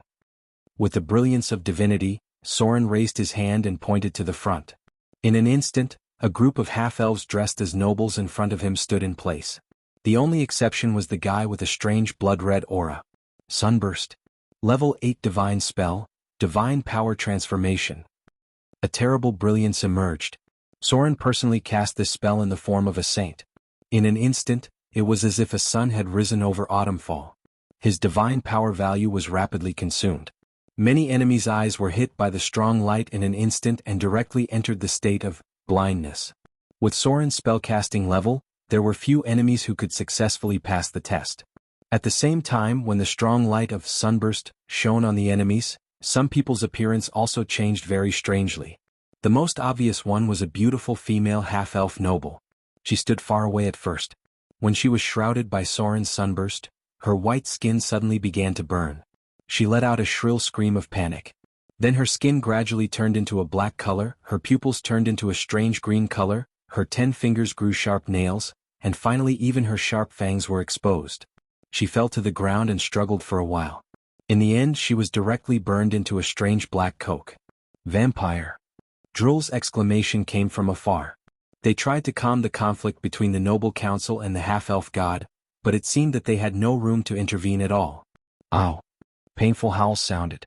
Under the light of Sunburst, some of the hidden undead creatures were instantly exposed. The skin of a handsome half-elf nobleman suddenly began to fall off. Pieces of bloody scalp fell off, and then his handsome face mixed with flesh and blood fell off. The skin on his arm directly cracked, and the swollen muscles showed a strange dark red color. His body gradually bent and finally his body began to grow bigger. The clothes on his body burst open, and he turned into a huge hideous ghoul. Ah! Sharp and frightened screams sounded. Not only in the crowd of noblemen but also in the army of half-elves, there were people who suddenly turned into undead creatures. There was no exception. These people all turned into ghouls. A dark aura spread. As Soren's main target, the noble in the middle of the crowd also underwent a very strange change under the light of Sunburst. His whole body seemed to suddenly begin to expand, and then red skin was exposed. A pair of sharp black horns appeared, and then an even more amazing change appeared. His body began to twist and lengthen greatly. Only the upper half of his human body remained, and the lower half had turned into a huge snake tail. At this moment the half-elf noble had turned into a giant snake with a muscular torso, a huge human head, a mouth full of sharp teeth and 2 huge poisonous fangs. The demon Archduke, Maman. Soren's expression was very cold as he slowly said, "So it's you who is playing tricks here." At this time, everything became clear. It seemed that the culprit who secretly lurked in Autumnfall and plotted a terrible conspiracy had appeared. The monster in front of them was not a snake demon from the bottomless abyss, but the demon Archduke of the Bator Inferno, Maman.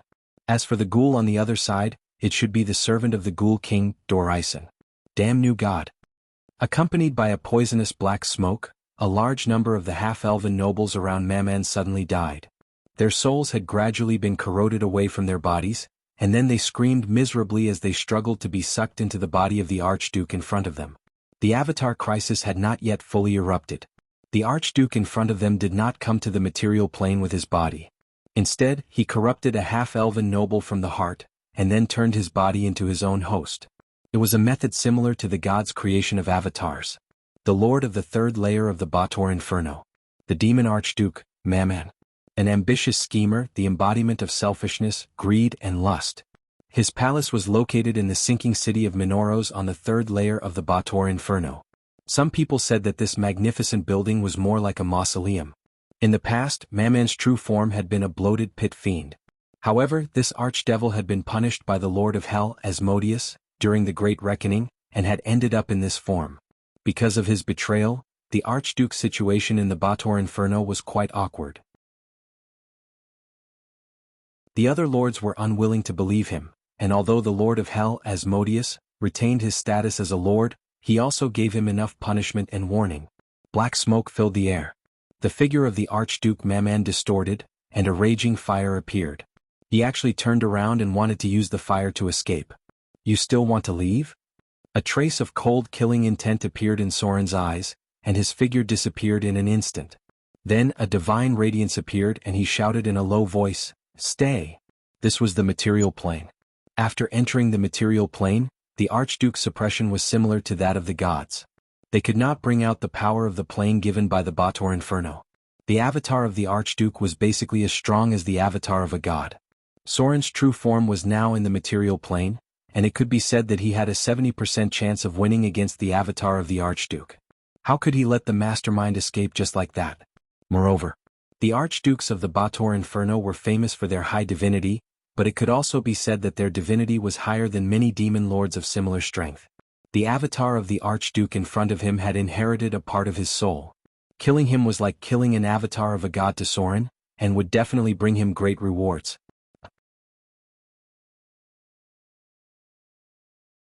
Chapter 675. Souls? More souls? As the archdemon of the third layer of the Bator Inferno, Maman had a special power that Soren could not understand.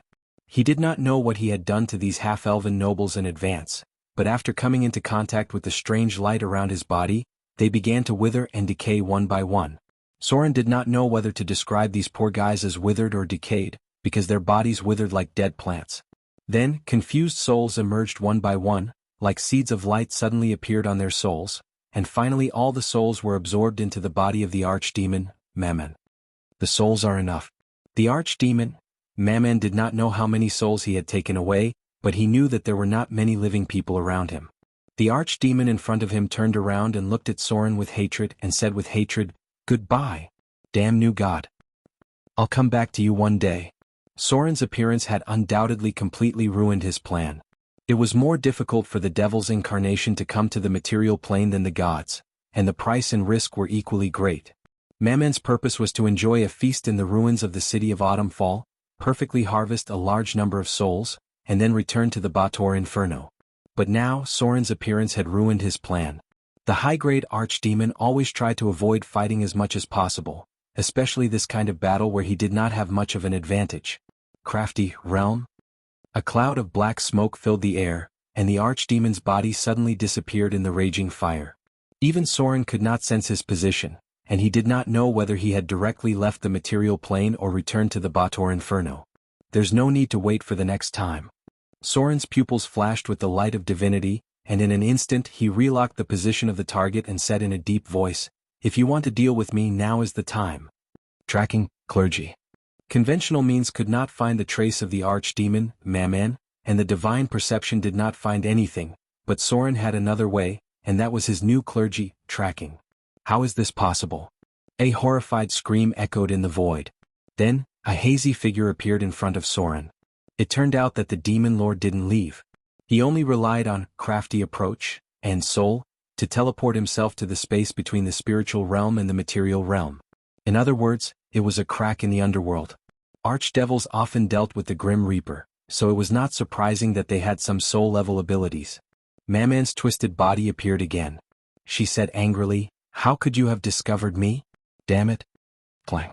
Soren did not answer such a boring question. As a god who had mastered the tracking divine domain, it was almost impossible for anyone to escape from him. Shadow, territory. Evil aura. Slaughter transformation.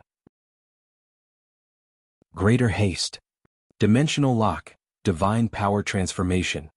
Divine shock wave, single target. Order, awe. Facing an enemy like Maman, even Soren didn't dare to be careless. High-level demons always had some special abilities. They were much better than demons when it came to the study of souls. Therefore, Soren went all out as soon as he attacked. He almost instantly activated most of his abilities, and at the same time, sealed the surrounding space. The strength of the Archdevil's avatar was certainly not as strong as Soren, but he had to prevent it from escaping again. Clang, clang, clang. Soren attacked like a storm. The Archdevil in front of him could only block and dodge.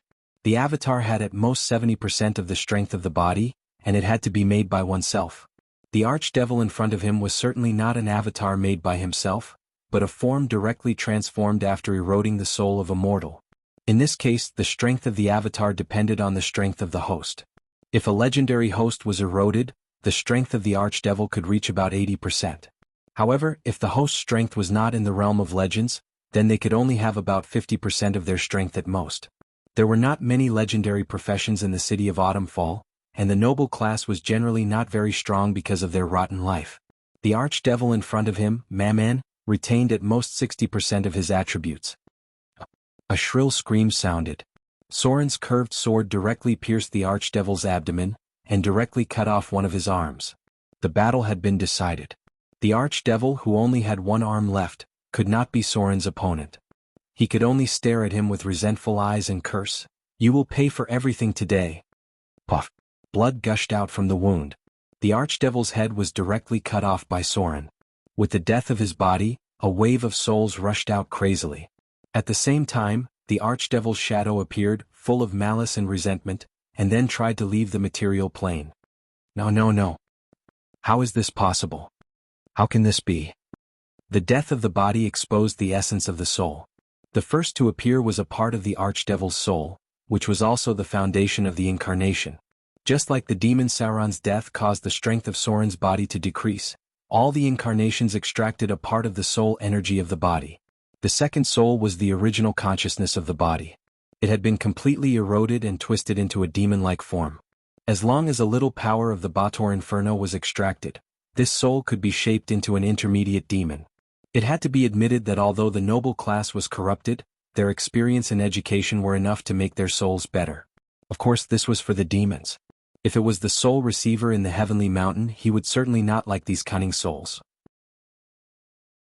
A large number of wailing souls appeared.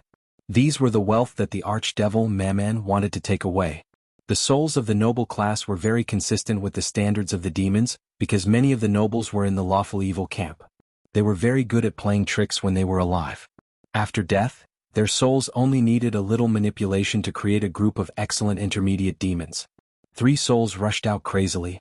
Soren's target was naturally the soul of the Archdevil Maman.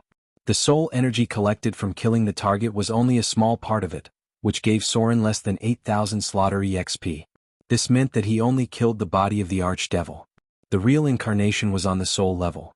If he did not kill this part of the soul, he could find a new body at any time. Slaughter, domain? Blasphemy.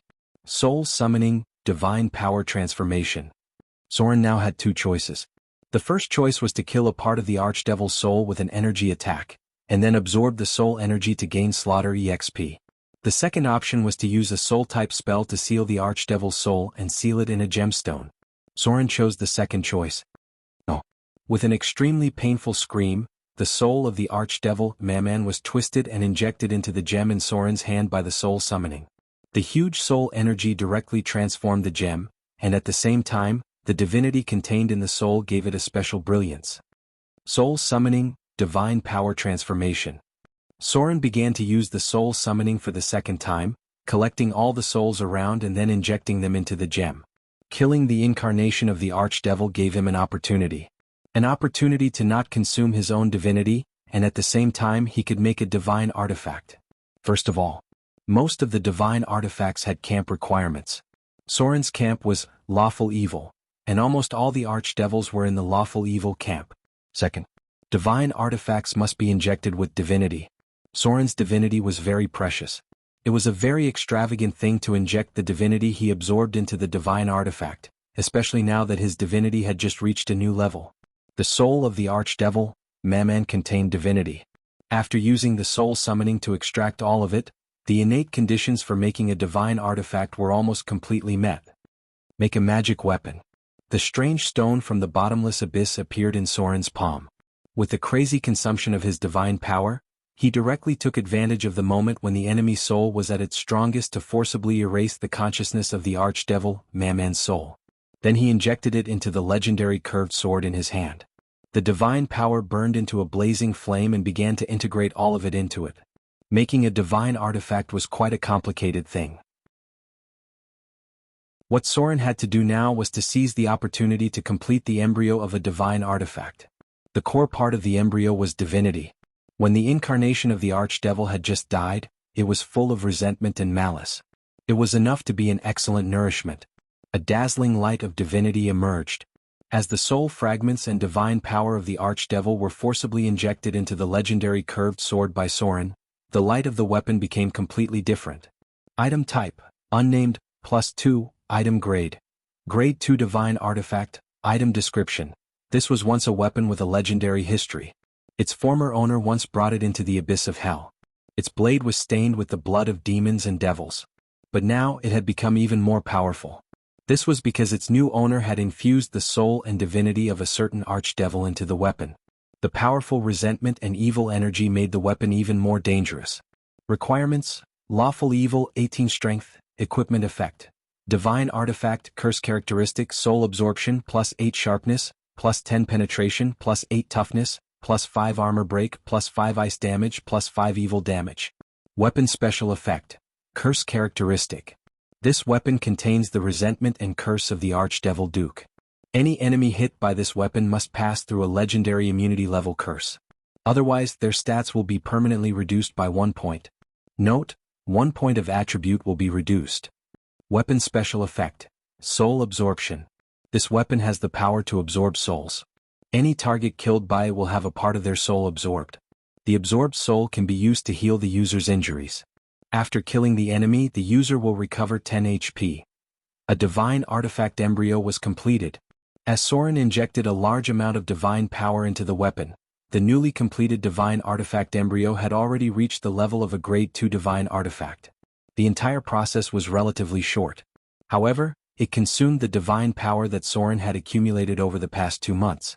The archdevil's soul was indeed filled with evil power. This newly completed divine artifact unexpectedly had the ability to reduce the enemy's attributes. This ability was extremely rare.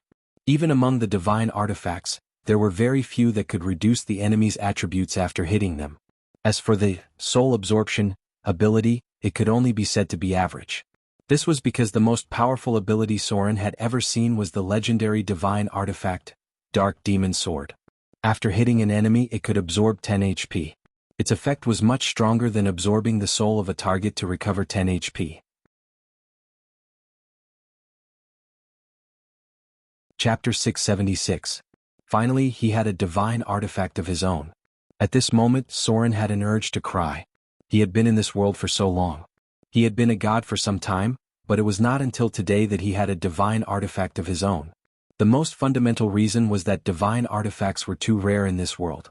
Even when the Avatar crisis broke out, the number of divine artifacts was still not many. Icing Death was infused with a part of the Archdevil's soul and divinity. The foundation of the divine artifact had been completed. Now what Soren had to do was to infuse it with a part of the power of the law. Any divine artifact had its own part of the power of the law. This was also why divine artifacts could not be used casually. Even legendary items may have camp requirements and profession requirements. Soren now had 2 choices. One was to infuse a trace of his soul power into it, so that this divine artifact would become his exclusive weapon. Even if others held it, they would not be able to exert its power. The material plane's warlock families had such a divine tool. The most representative one was a ring. Because the name was too long, it wasn't mentioned. Its effect was that only the direct descendants of the family's bloodline could use it. Of course, if you had a special ability like omnipotent hands, you could also use it. The second choice was to infuse Soren's own power of the law, which was the evolution of his divine power. This method was more common. Take the Ring of Reinhardt, the demigod vampire, for example. Apart from himself, other vampires could also use the artifact ring. If Soren chose to infuse his own divine power of the law, then this divine artifact could not only be used by him, but also by the priests and followers who believed in Soren. Of course, the premise was that they had obtained Soren's permission. This effect was similar to divine power. It was used to deal with some powerful enemies, and Soren's body was not in the material plane. Many powerful gods had left such divine artifacts, but the premise was that the god had more than one divine artifact. Finally, Soren still chose to infuse the divine power of the law. This would take some time after returning to Motor City. When the divine power was infused, the power of this weapon would be even more powerful. After all, it was impossible for a divine weapon to only have one or two weapon characteristics. Note, if Soren chooses this option, he can infuse his divine power into the weapon when necessary, and then allow a devout believer to temporarily obtain a portion of his power to fight. In the end, that was the name of the weapon. Since it had already been upgraded to a divine artifact, he naturally had to consider changing its name. Coming up with a name was too troublesome. Soren didn't have a good choice for the time being. He could only look at the weapon's characteristics in the future. If he couldn't think of anything, then he would continue to call it Icing Death. After all, the name was just a code name. Meanwhile, on the third level of the Bator Inferno, inside a huge and magnificent palace, a furious and terrified roar suddenly rang out. How is this possible? My power. Damn it. He actually stole my power.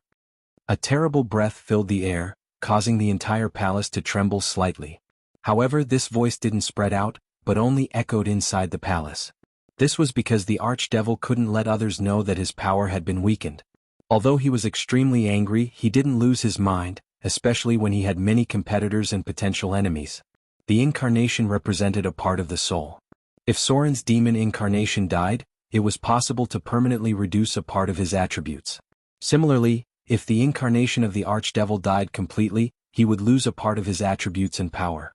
This ratio was about 1 in 12. After a long time, the angry archdevil finally calmed down. His snake-like body circled on the throne and began to think about his next plan. The lost power would not come back. He was not a stupid demon lord. Since he had lost a part of his power, as a devil he must find a way to restore or take away the power of others. With the arrival of the Avatar crisis, the attention of many archdevils had shifted to other planes.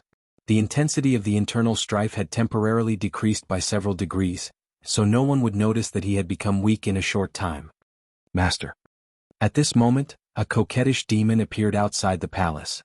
They were a species similar to succubus, but they belonged to the Bator Inferno camp and had a part of the blood of fallen angels. These beautiful females were all demons. Mortals who fell into their hands would end up miserable. Not only would their bodies be completely drained, even their souls couldn't escape the fate of depravity. What was more terrifying was that the mortals killed by the demons were too addicted to lust, and their intelligence would be easily affected. If their willpower wasn't enough, they would easily become the lowest level of demons after depravity. The archdevil, Mammon, was the incarnation of greed and lust. There were a large number of demons in his palace. At this moment, the one who appeared was his head maid. This female demon bent down slightly, revealing her towering peaks, and said in a charming voice, "The Hellpemer wants to visit you." Note, demons always need to add a comma, so I'll temporarily call her a demon. The Hellpemer? The archdevil, Mammon, couldn't help but narrow his eyes. He didn't care much about this Hellpemer because his strength wasn't ranked in the Bator Inferno at all. However, he couldn't ignore this person because he was the supreme ruler of the Bator Inferno and a follower of the Lord of Hell, Asmodeus.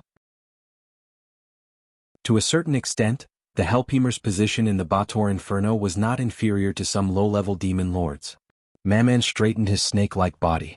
He hated his current body because it wasn't as strong as the original Inferno demon. However, he didn't dare to show all this because this was Asmodeus' punishment for him. After pondering for a moment, he said slowly, "Let him in." The figure of the Hellpemer appeared outside the palace. Behind him was a beautiful fallen angel with a demonic aura. A trace of surprise and ecstasy appeared in the depths of the archdevil Maman's pupils, but he concealed it well because he found that the soul of this fallen angel was a little different. Your Excellency Maman. The Helpheimer bowed his head elegantly to show his respect.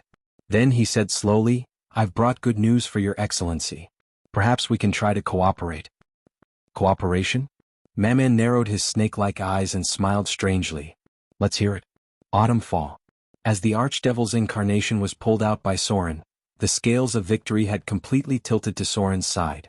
The next battle was almost no difficulty, but the ghouls hiding in the sewers were a little troublesome. The servants of the Ghoul King were lurking under the city, and it was very troublesome to completely clean them up. It was common knowledge that the undead were always easy to create and resurrect. Completely purifying them would take too much time and cost. In the evening, Autumn Fall had completely changed its owner. The noble council that was tempted by the demons suddenly became the target of everyone. Even some nobles with good moral conduct became the target of suspicion. People thought that they might have made deals with the demons. There were some riots among the angry people. Their accumulated resentment broke out, and some even tried to attack the members of the noble council. However, these people were soon brutally suppressed by Soren's elite army. The remaining members of the noble council became the targets of Soren's protection, because he absolutely would not allow this kind of behavior that was close to rioting. Blood and fire. Under the swift and cruel suppression, a small number of rioting civilians and a small number of soldiers were quickly slaughtered by the elite army. The people who had calmed down began to feel afraid and learned what was meant by obedience. They also understood that Soren was not a savior like the Virgin Mary. He was a ruler with an iron fist. Perhaps in the past, they would have rejected such an iron fist dictatorship. But now they were just weak lambs. They needed the strong to protect their own safety. Any anger, any resentment, any suffering should not evolve into chaotic violence. This was Soren's order. Therefore, after thousands of heads fell to the ground in a row, Autumn Fall restored order and peace at an amazing speed when night came. Starting tomorrow, they would prepare to move the population. Soren incorporated part of the Autumn Fall army and took over the defense of the entire city. The Droll were silent. The lurking of the demon Archduke represented their dereliction of duty and proved their incompetence. They did not even notice such a serious corruption. This severely weakened the power of the Droll order. Soren did not want to waste time, because his time was too tight. There were only 2 months before the new year. After more than 60 days, Soren would have to consider dealing with the first batch of enemies across the plain. The plane's barrier had completely failed because of the energy storm. The existence of a large number of space cracks caused creatures from other planes to appear in the material plane at any time due to some accidents. A simple analogy was that when a demon in the bottomless abyss was wandering, it may suddenly encounter a space crack and then appear in the material plane or the elemental plane in the blink of an eye. The city of Moder was also within the range of the impact. In Soren's memory, there had been a demon army and senior demons in the Amazon Islands, although these enemies were defeated by the powerful Amazonian female warriors. But this also meant that the outer islands, which were very close to the Amazon Islands, would also become a disaster. Population transfer. This should be the last time Soren transferred the population of Autumn Fall. Those who were willing to go with him would find a way to send them to the outer islands. Those who did not want to go could stay in Autumn Fall or go to the Elven Kingdom. The Avatar crisis had broken out. The orcs were no longer a threat. The arrival of winter slowed down their pace of attack, and before the ice and snow melted in spring, Eugene should have a headache on how to deal with the sudden arrival of the demons. The terrible era of turmoil had come. In the end, Sauron could only give them one sentence: good luck.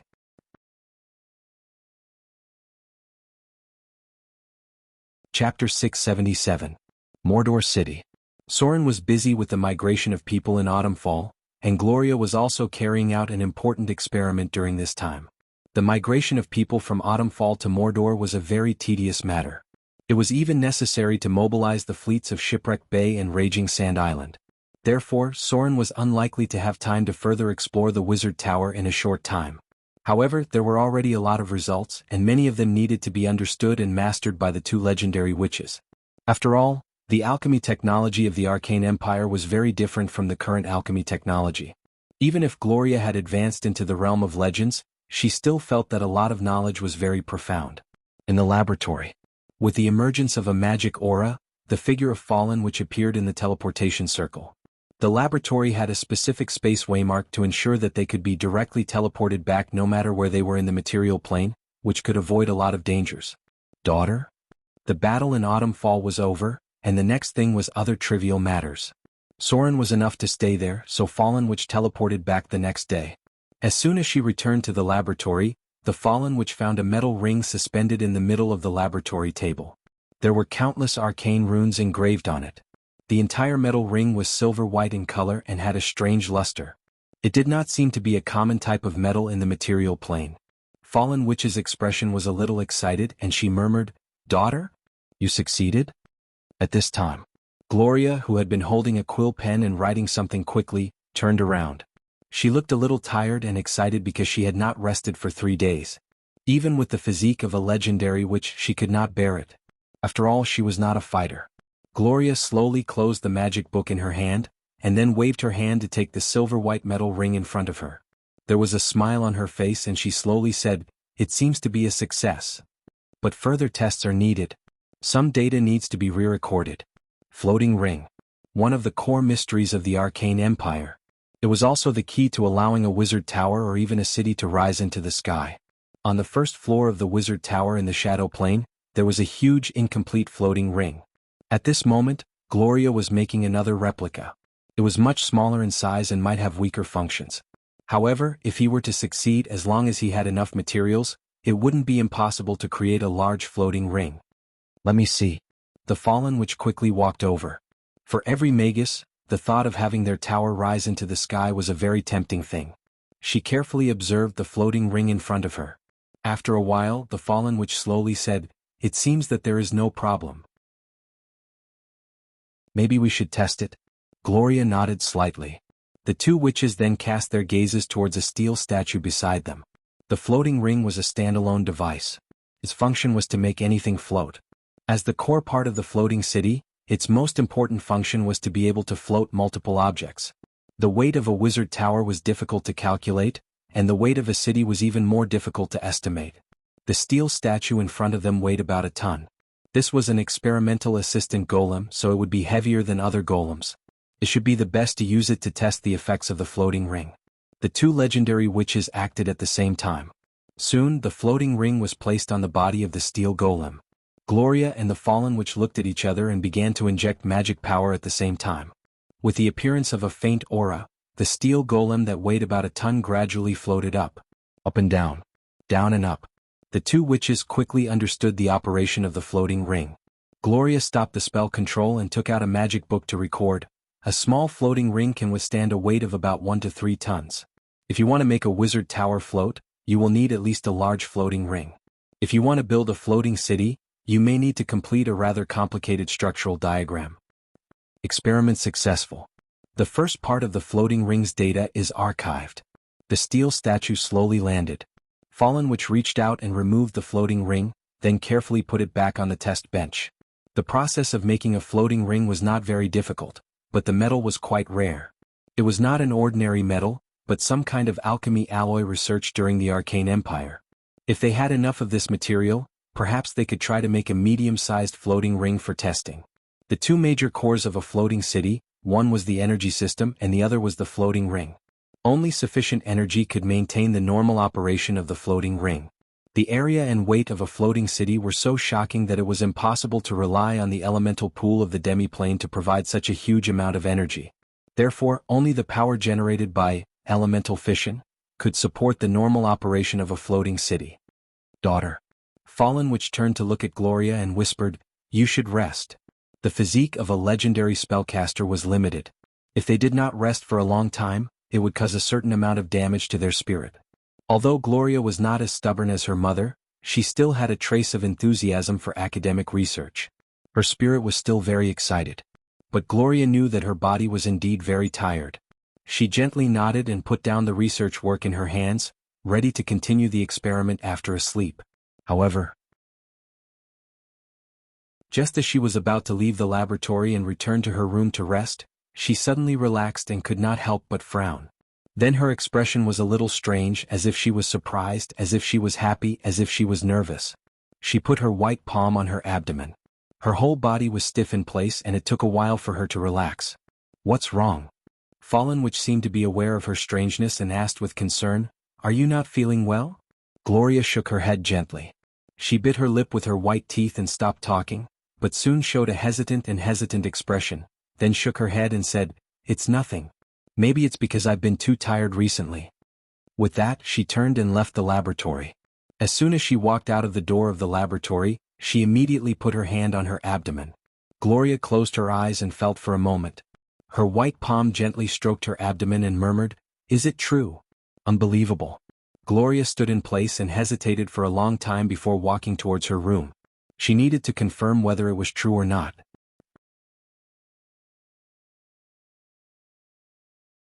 Chapter 678. Was she really pregnant? Gloria had a complicated expression on her face. She was surprised and worried at the same time. Because of Soren's special existence, if the two of them had children, there might be some accidents. There were no more than 4 kinds of descendants of gods: true gods, abominations, demigods, and mortals. First of all, the probability of a true god being born was very small. At the same time, there was a certain uniqueness. At present, the most powerful descendant born from a god was the goddess of agriculture. However, her parents were not ordinary gods. One was Mother Earth from ancient times, and the other was the most powerful god, the god of light. The goddess of agriculture was born at the level of a true god. She directly inherited part of her mother's power and then took over the priesthood of agriculture when she became an adult. The second kind was the abomination. In the long history, many abominations were born among the gods, but most of them had been sealed. Abominations could be the descendants of gods, and they could also be the descendants of gods and mortals. The probability of an abomination appearing was not small. They were very scary creatures. However, one thing that was special was that most of the abominations were the descendants of the gods' original bodies, in the form of gods, and other creatures. The incarnation of the gods could not do this. Therefore, the abominations were born in other planes. In the past, there were gods who came to the material plane to kill them. This also caused the abominations to be basically a legend in the mortal world. Then there was another kind of descendant, demigods. The existence of demigods was special. They were incomplete gods. They were not true gods, but they were not mortals either. They inherited part of their parents' power, but they did not have a complete divinity. The probability of demigods appearing in history was also very small. Many of them stayed in the gods' kingdom because many gods in this world liked to mate. These demigod descendants might be the guides and hold important positions in the gods' kingdom. Usually they would rarely appear in other planes. The last kind was mortals. Of course, even if mortals were the descendants of gods, it was impossible for them to not inherit any power. It was just that the power they inherited was even smaller. The probability of not inheriting any talent or power at all was probably smaller than the probability of an abomination being born. The son of fear. The divine son of massacre. These children of God that had appeared in history were all mortals. Vivian was a mortal descendant of a god. For a long time, her power did not awaken until one day, her talent suddenly awakened and she began to inherit the divine power from her father. The probability of such offspring being born was also relatively high, especially if only one of the parents was a god. The most likely situation for an abomination to be born was when both parents were gods. In this case, for unknown reasons, the probability of an abomination appearing was a little scary. Gloria was worried about the abominations. They were terrifying existences filled with the desire to destroy. They were a kind of twisted life form, and they could also be the world's punishment for the gods. After all, the gods themselves were immortal. The only fortunate thing was that because of the Avatar crisis, Soren was not in the form of a real god, but in the form of a saint between a god and a mortal. Logically speaking, the chances of a divine abomination being born in such a situation would be much lower. When did I get pregnant? As a legendary witch, Gloria had a strong sense of perception. She vaguely felt that a life was being born in her body. Although she was not 100% sure whether it was true or not, this feeling would become more and more clear as time passed. This discovery made her a little panic, but she soon calmed down. She decided to hide this matter for the time being and not tell anyone, including Soren. When she was sure that she was pregnant, she would choose the right time to tell him. Although she never knew what spurred Soren to move forward crazily, Gloria knew that Soren had been actively dealing with something. Maybe it was a great crisis. Gloria gently stroked her belly with her hand, and her expression gradually calmed down. Then a smile appeared at the corner of her mouth, and there was an inexplicable motherly aura around her. She murmured, "When was it?" As the Avatar crisis approached, the number of times Soren made out with her was obviously not as much as before. During this time, Soren had been learning magic like crazy. According to the time, there were only 2 times that might lead to pregnancy. Gloria thought of this and a blush appeared on her face. She murmured, "It can't be the first time. That time I ate them all. In that case, then it can only be that time in the astral realm? Could it be that she got pregnant because of this? Astral realm." Gloria's eyes flashed with the scene of the past. She felt that she seemed to have discovered something, but there was still a trace of worry in her eyes. Autumn-fall. The second migration of the half-elves had begun. Soren must take advantage of the first snow of winter to send people back to Mordor as much as possible. Otherwise, when the snow blocked the road, it would be quite difficult for these people to go to Mordor. Moreover, the cold ice and snow may take away some people's lives. The winter in these 2 years was much colder than before. The portal could no longer be used. The power of the temple had to be reserved to deal with the Avatar crisis, and the expenses of Mordor were already very large. Before the income of the Abyss arrived, Soren must reduce some of the expenses. A huge army. There were 12 towns that were being developed near Mordor. These 2 were the most important. At present, most of the income of Mordor was filled in these 2 holes. If it were not for the occupation of Treasure Island, overseas trade alone would not be able to support it. "My lord." The old archbishop came to Soren and bowed slightly. "The first batch of believers has been sent away. However, we found traces of the half-orcs at the border. They seem to be investigating us." "Half-orcs?" Soren frowned when he heard this and then said in a deep voice, "Don't worry about them. As long as they don't attack, everything will go according to the original plan." Ascendant, Eugene. This was a rare far-sighted half-orc. It should not choose to attack the half-elves at this time. That would lead to further escalation of the conflict. Soren was very annoyed by the arrival of winter, and Eugene also had a headache because of the coming winter. If he attacked in this case, Soren would have to pay a high price. But similarly, if Soren decided to retaliate because of anger, at least half of the half-orcs would die this winter. This was a situation where both sides would lose. As a far-sighted leader of the half-orcs, Eugene should not be so stupid to attack Soren now. A large number of people began to move south. However, there were still some people who were unwilling to leave. It was a difficult decision to go overseas. Many members of the Noble Council finally decided to stay in autumn-fall. If the half-orcs attacked, they would choose to retreat to the elven forest. As nobles among the half-elves, many of them had blood ties with the nobles within the elves. This was the rule of the whole era. Only the descendants of nobles could easily become nobles, and ordinary civilians must struggle for several generations to only become an ordinary knight. This deep-rooted order spread throughout the material plane. Otherwise, Soren's layout in the Windspear Hills would not need Adele Isabella to climb the blood connection with the other party. Everything was going on in an orderly manner. As the fleet of Raging Sand Island approached the nearby sea, Soren's migration was almost guaranteed. At this time, he finally had time to return to Mordor City and deal with the problem of population settlement. Mordor City would certainly not continue to accept more outsiders. The overcrowded environment would make the whole city dirty and messy. These people could only be distributed to nearby towns that were being developed. According to Soren's plan, there would be 12 large towns with more than 5,000 people near Mordor City. After returning to Mordor City, Soren finally had a little free time. But what surprised him was that on this day, a very special visitor came to Mordor City. Lady of Silver Moon. This mysterious lady still did not appear in her true form. Her avatar was directly teleported to Mordor City, and in order to express her goodwill, the Lady of Silver Moon immediately sent a message to Soren after arriving, telling him of her visit. It was a little unexpected. The lady did not come at night, she chose to come during the day. The divine sense allowed Soren to directly find the other party's location. With a magic aura, Soren's figure was teleported to the cliff outside Mordor City. The Lady of Silver Moon stood on the towering cliff overlooking Mordor City. After noticing Soren's appearance, a faint smile appeared on her face and she slowly said, "It's a very good city. It reminds me of a place called Silver Moon City." Silver Moon City. Soren was silent when he heard this. Of course, he knew Silver Moon City, and he knew that this place, which used to be the most prosperous city in the material plane, had now become a ruin. The northern witches were built on the ruins of Silver Moon City, and the magic lock of the Witch Council was part of the magic lock of Silvermoon City. Silvermoon City and the Lady of Silvermoon naturally had a very special relationship. The other party must have mentioned the city at this time to express some special meaning.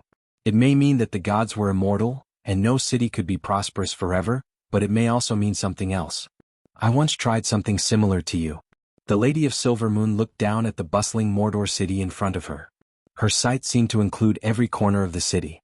Her bright white face showed a trace of reminiscence, and she whispered, "At that time Silvermoon City was like this, maybe better than this, full of vitality, freedom, enthusiasm, and hope." The Lady of Silvermoon's expression gradually became gloomy, then she smiled and shook her head. "I hope you will succeed." The gods all wanted to change the material plane. They wanted to change the world in the direction they wanted.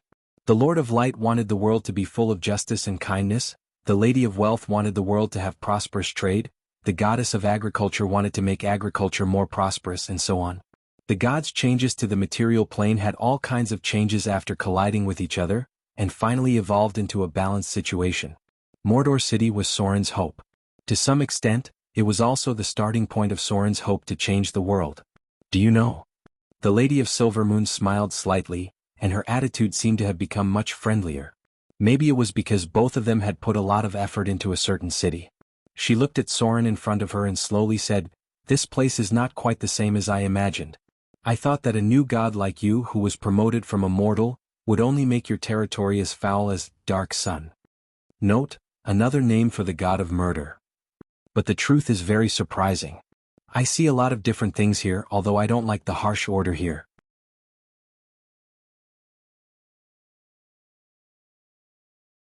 But it's just to return a favor. The Shadow Lord seems to be targeting you. He covets the clergy of rogue and tracking that you have mastered. Maybe you should be more careful in the future. The radiance of divinity appeared. The Lady of Silvermoon really came and went as she pleased.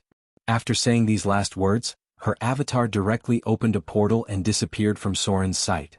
This was not surprising at all. It was because the people of the chaotic good camp acted like this. They were too casual. P.S. The 4,000-word chapter is presented, and the status is gradually recovering.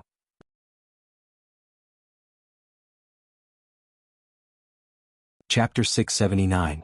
Was the Lord of Shadows going to deal with him? Sauron stood in place and fell into deep thought. The sea breeze blowing in his face carried a hint of fishy smell. At a glance, he could see the fleet coming and going in the port of Mordor. This place was full of business opportunities and wealth. It could only attract those businessmen who pursued money because there were too many people moving around. Even if Sauron had a large number of rogues under his command, there was no way to cover everything. There were many eyes and ears in the periphery of Mordor City, and there might be believers of the Lord of Shadows among them. Sauron could only firmly control the inner city, and at most he could only set up more informants in the area near the port. Sauron was not surprised that the Lord of Shadows was hostile to him, because there were too many conflicts between the two. Even if the Lord of Shadows did not want to deal with Sauron, Sauron would still have to fight with him in the future. Because the Shadow Domain was also a Shadow rogue clergy, and because both sides were gods who mastered the same law. But now the Lord of Shadows seemed to have decided to take the initiative to deal with Sauron while his foundation was not stable. "I'll deal with whatever comes my way." Sauron stood in place and thought for a long time, but he did not think of a suitable way to deal with it. Because the Lord of Shadows was the same kind of god as him, Sauron had no way to grasp his whereabouts, and it was difficult for him to determine Sauron's location. Because he was in charge of the clergy of rogue, Sauron's church had trained many elite rogues, but as a god who mastered the clergy of Shadow, there were also many good rogues in the church of the Lord of Shadows. Their strengths were similar. Although Sauron was at a disadvantage, it was not very obvious.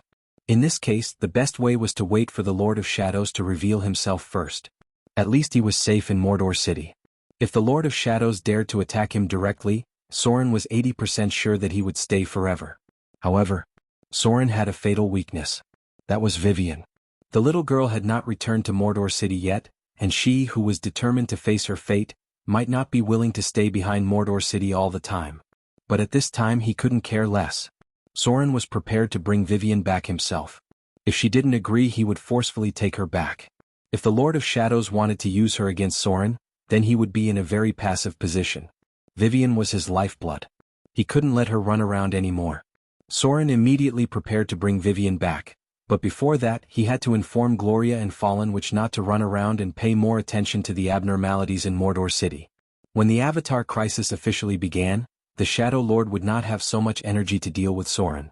The reason was simple. He would become a target to be hunted. After the Avatar crisis officially broke out, a super boss of the evil camp, Lady of the Night, would also appear in the mortal world. This goddess of the evil camp had always coveted the priesthood of Shadow. The fragile alliance between the Shadow Lord and her only took effect when they used each other. At that time, both of them were in their god's kingdom, and it was basically impossible to have a more intense conflict. But now that both gods had fallen to the mortal world, it was hard to say whether the fragile alliance agreement between them could be maintained. The Shadow Lord must be very afraid to see the Lady of the Night now, which was why he had been hiding. He might have the idea of accumulating strength to deal with the Lady of the Night by targeting Soren. A day passed in the blink of an eye. The undercurrent of the material plane did not have much impact on the bottomless abyss. After all, the gods fell to the mortal world and it was impossible for them to fall to the lower planes. However, the situation in the bottomless abyss had become more and more turbulent recently, mainly because many demon lords with priesthood and evil gods who had placed their god's kingdom in the bottomless abyss had disappeared. Sauron heard a news from the mouth of the Ross demons, that was, the Blood Sea, in the bottomless abyss, which was the kingdom of the goddess of misfortune, had now been completely closed. The evil merchants could not go through the Blood Sea, to the lower planes, and could only go back and forth from other planes through the Styx. The Blood Sea was closed. The whereabouts of the goddess of misfortune was unknown. The bottomless abyss was now in a situation where there were no leaders everywhere. Many of the weaker demon lords were not affected by the Avatar crisis, and now they all stayed in the lower planes. Taking advantage of this opportunity, these demon lords fought with each other, wanting to improve their strength before these powerful demon lords returned. Chaos spread. In the third layer of the bottomless abyss, the Forgotten Land, dozens of big and small guys who claimed to be demon lords emerged overnight. Golumba Arena. After such a long time of preparation, Sauron was finally ready to attack the interior of the arena on this day and completely conquer the remaining demons and goblins. Fire. With Sauron's roar, the battle broke out at dawn. The reason why it took so long was that the demons in the bottomless abyss were too stupid. Few demons knew how to use the heavy artillery sent by Sauron's body. He tried to train the artillerymen, but in the end he found that the low-grade demons were too stupid, and the middle-grade demons were too reckless. These brainless guys would rather go up and kill people than stay behind and fire. In the end, Sauron had no choice but to let the succubus who served him be the artillerymen. Succubus were very smart demons. After a period of training, these succubus were soon able to use the artillery skillfully. The overall strength of the material plane was not as good as the bottomless abyss, but the artillery still had great lethality here. With the roar of the artillery, the Golumba arena was completely suppressed in an instant. After 3 rounds of artillery suppression, the demon army under Sauron's command began to charge. On the side were the mercenaries from the demons. They were driven to charge bravely for the sake of profit. The artillery fired 6 times, and Sauron waved his hand to signal the succubus to stop attacking. In the bottomless abyss, production was extremely low. Basically, ammunition could only be replenished from the material plane. The remaining ammunition had to be saved to deal with the enemy in the future. Under the cover of the artillery fire, some demons had already rushed to the walls of the Golumba arena. At this moment, Sauron also pulled out a huge beheading sword. His body was burning with raging flames, and he flew directly to the center of the enemy's front line. There was a goblin demon warlock holding a scepter. He was originally the right-hand man of the demon lord, but now he had become the leader of the demon goblins. "Master, I'm here to give you a hand." A coquettish voice rang out. The lady boss of the Furnace Tavern also flew up at this moment. She was a high-grade succubus and she knew very well how to please her master. Now that the situation on the battlefield was completely suppressed, she immediately took the opportunity to show her loyalty. The berserk demons rushed toward the entrance of the Golumba arena like a tide. Sauron's body was burning with raging flames, like a sharp knife stabbing into the enemy's front line. He raised his hand and a flame whip gathered in his palm. The beheading sword spun 360 degrees and beheaded 5 to 6 demons. Then, with a swing of the flame whip wrapped around a goblin demon warlock and dragged him directly in front of him. The target was then engulfed by the raging flames around his body. In the blink of an eye, the target was burned into a piece of charcoal. This was the orthodox fighting style of the Balrog. They loved to drag the enemy to their side and burn them to death with their flaming eyes. Burn them to death. Let the flames purify everything. In the raging flames, another Balrog appeared on the other side of the battlefield. It had a pair of bull horns, a burly body, huge demonic wings and bull-like hooves. Sauron's ally had arrived on the battlefield. It lit up the surroundings with raging flames, and then rampaged through the line of demons and goblins. Only when it was surrounded by a large number of enemies would it use greater teleportation to escape the encirclement. The two Balrogs formed a pincer attack, and soon a large number of enemies died in their hands. The city wall has been taken. The berserk demons jumped down from the city wall one by one. The enemies guarding the city wall had all been killed. Now the army of demons and goblins had shrunk extremely, almost holed up in the inner city of the Golumba arena. The slaughter was increasing Sauron's power. When he killed a soul judgment demon, the accumulated demonic power erupted again, directly causing a new mutation in Sauron's body. A row of data appeared in front of him. Ability upgrade. Balrog form evolved into Balrog Elite form. You've mastered a new ability, Cleave. You've gained immunity to lightning, poison, and fire damage. Your ability, Summon Demon, has been upgraded. Your ability, Dominate Demon, has been upgraded. A raging fire was ignited. With a slight crackling sound from Sauron's bones, his body grew bigger again. Now he was close to 4 meters tall, and his weight had probably reached more than 3,500 pounds. At the same time, his attribute page also changed. Name Sauron. Race, Demon. Form, Balrog, Elite. Grade 5, Large Otherworld Creature. Crossplane, Evil, Level. Creature Level 24. Attributes, Strength 32, Agility 21, Constitution 27, Intelligence 21, Wisdom 21, Charm 24. Alignment, Lawful Evil. Note: other demons will be slightly hostile to your actions. HP 381415. Demonic Power 153000. Skills: Sneak 195, Deception 155, Negotiation 155, Literacy 170, Intimidation 300, Spellcraft 150, Use Magic Device 150, Listen 135, Scout 135, Search 110. Abilities: Gaze of Fear, Aura of Fear, Body of Flame, Whip of Flame, Bind, Demon Claws, +1 Natural Magic Weapon, Demon Skin, Damage Reduction +10, Demon Resistance, all types of resistance +10. Abilities: Cleave, Dual Wielding, Proficiency in Preemptive Attacks, Multiple Attacks, Weapon Mastery, Beheading Sword, Heterogeneous Weapon Mastery, Whip, Fierce Attack. Spell-like abilities: Soul Manipulation, Telekinesis, Blasphemous Words, Greater Teleportation, Fear, Cast at Will, Fireball 5 times a day, Instant Cast, Dominate Demon once a day, Burning Hand, Summon Demon, Telepathy. The eyes of the entire battlefield were attracted by Sauron, who seemed to have advanced. At this moment he looked like a huge burning human-shaped flame, which made the temperature of the entire Golumba arena seem to have risen a lot. It was as if they were close to a hot lava area. The aura of a demon close to the leader level spread. Many demons and goblins were full of despair. They began to put down their weapons and knelt on the ground, trembling. Evil and powerful beheader, Sauron. We are willing to submit to you. We will serve you as our master. Like a chain effect, after the first demon and goblin surrendered, a large number of enemies began to surrender. In the end, even the goblin demon warlock who commanded the battle put down his staff with a pale face. He looked a little uneasy and walked towards Sauron. They had failed. Now they could only pray that the other party would not kill them all. Otherwise, this group of demons and goblins would never recover from this setback.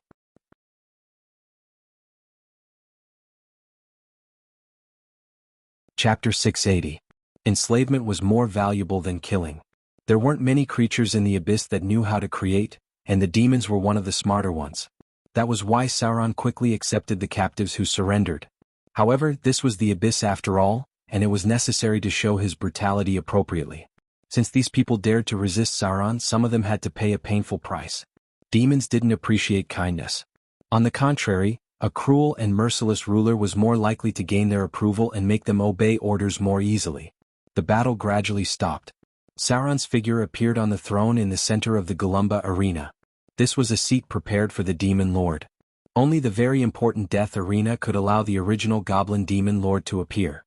Now this was Sauron's throne. His huge body sat on it, and two charming succubus maids were massaging his shoulders on his left and right. Below him was the unusually obedient succubus boss, who was carefully massaging Sauron's thighs. Sauron's demons were on the left side of the arena, while the demons led the mercenaries on the right side. In the middle was a group of captives who surrendered. At this moment they were waiting for their fate, and all of this depended on Sauron's thoughts. Suppress those at the back. These people will become slaves and laborers. Sauron glanced at the demons and goblins behind. These were captives who weren't strong enough. He could keep them without worrying about any trouble. However, when he turned his gaze to the high-grade goblins in front of him, his target became a lot colder. These were the core elites of the demons and goblins, and many of them were close to becoming high-grade demons. Naturally, he couldn't use the same method to deal with these people, so Sauron thought for a while and said in a deep voice, "I will give you a chance. Some of you will be able to survive. Not only can you survive, but you can also regain your power and status. But those losers will not be so lucky. The Galumba Arena will reopen in 3 days. You will be the first batch of gladiators. The winner will regain his status and power and will be rewarded by me. Losers have no value. I don't need useless trash here." Demons and goblins were of the same race, so it was easy for them to band together. Although they had already surrendered to Sauron, it was hard to avoid the possibility that some of them would join forces to do something behind the scenes. Therefore, Sauron could not take all of these captives, and he might need to suppress and divide them in the future. In order to avoid such a troublesome matter, Sauron simply let them kill each other first. As for these powerful high-level demons and goblins, Sauron planned to let half of them die first. This way, in order to survive, the other half would be filled with hatred and competition between each other in the process. You die, I die. Sauron's words instantly made many of the demons and goblins wary of each other. If they had to participate in the death arena to survive, anyone around them could become their opponent. Sauron was satisfied with this. As for losing some of their battle strength, it didn't matter at all. One could always recruit powerful fighters in the bottomless abyss as long as one wasn't afraid of them challenging and overthrowing one's rule. Besides, it was necessary to celebrate the reopening of the Galumba Arena with a death arena. Sauron's goal was not only to weaken and divide the demons and goblins, but also to declare his existence and rule to the surrounding demons. The battle ended. Next, it was naturally time to divide the spoils of war. The wealth of the demons and goblins had been plundered and there was basically nothing of value to be found. However, since they had already conquered the Garuba Arena, Sauron naturally had to divide the territory outside the Garuba Arena to the demon merchants who had participated in the battle. An Anababa, a Night Witch and a Yugoloth demon. The three of them were currently the leaders outside the Galumba Arena. The three most prosperous streets were divided by them. Obtaining these territories was equivalent to having their own foundation in the third layer of the bottomless abyss. As long as Sauron as the demon lord didn't fall, he couldn't violate the contract that he signed. According to the contract, these territories could be operated independently. Sauron didn't care about a small territory. What he wanted was the Galumba Arena. This huge circular arena was the key to his rise in the bottomless abyss. A landmark building was also beneficial for him to stand out from the other demon lords. Many times, recruiting in the bottomless abyss depended entirely on whether the demon lord's reputation had spread far enough. Sauron had a lot of ideas in his mind about how to operate this huge circular arena. Of course, it was necessary to use benefits to attract people. If possible. Sauron intended to build this place into a huge crossplane arena. Perhaps it would be of greater use in the future. Meanwhile, in the city of Mordor in the material plane, Vivian, who was not very happy, and Lulu, who was full of joy, had been caught by Sauron. The little girl seemed to be addicted to being a cult master recently. No matter how intelligent Vivian was, she was still a child after all.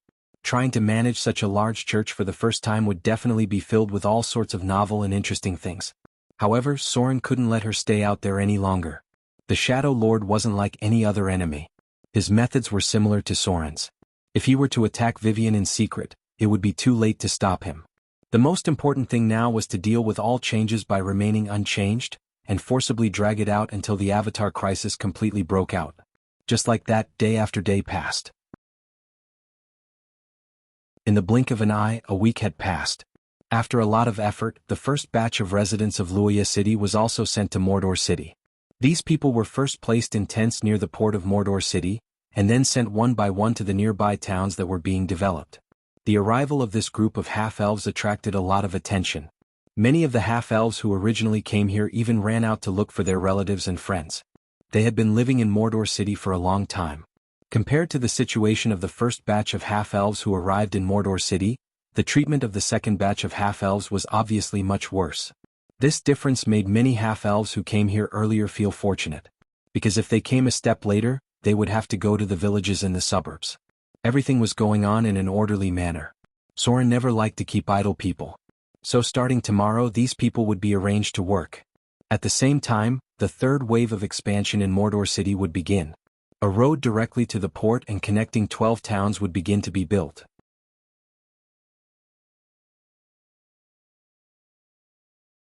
Chapter 681. In the blink of an eye, half a month had passed. The situation on the mainland had become more and more turbulent, but everything in Mordor City was still calm. During this period, Princess Anna of the Frost Kingdom sent a few letters to Soren, mentioning a few things. Princess Royal seemed to be in retreat recently. With the arrival of winter, the Frost Kingdom also had to deal with the coming cold climate. Winter was a difficult time for this era of material poverty, but the better thing was that because of the arrival of winter, many wars were forced to stop, and the spreading plague was almost cured. The cold climate could make the plague disappear sooner. Although it had not yet snowed, the first frost had already arrived. Mordor City was slightly better because it was located in the subtropics. There was only some frozen soil, but many other places had already begun to freeze. The frozen soil slowed down the construction process a lot, but people were still busy working because if they could not finish the housing, they would be exposed to the northwest wind this winter.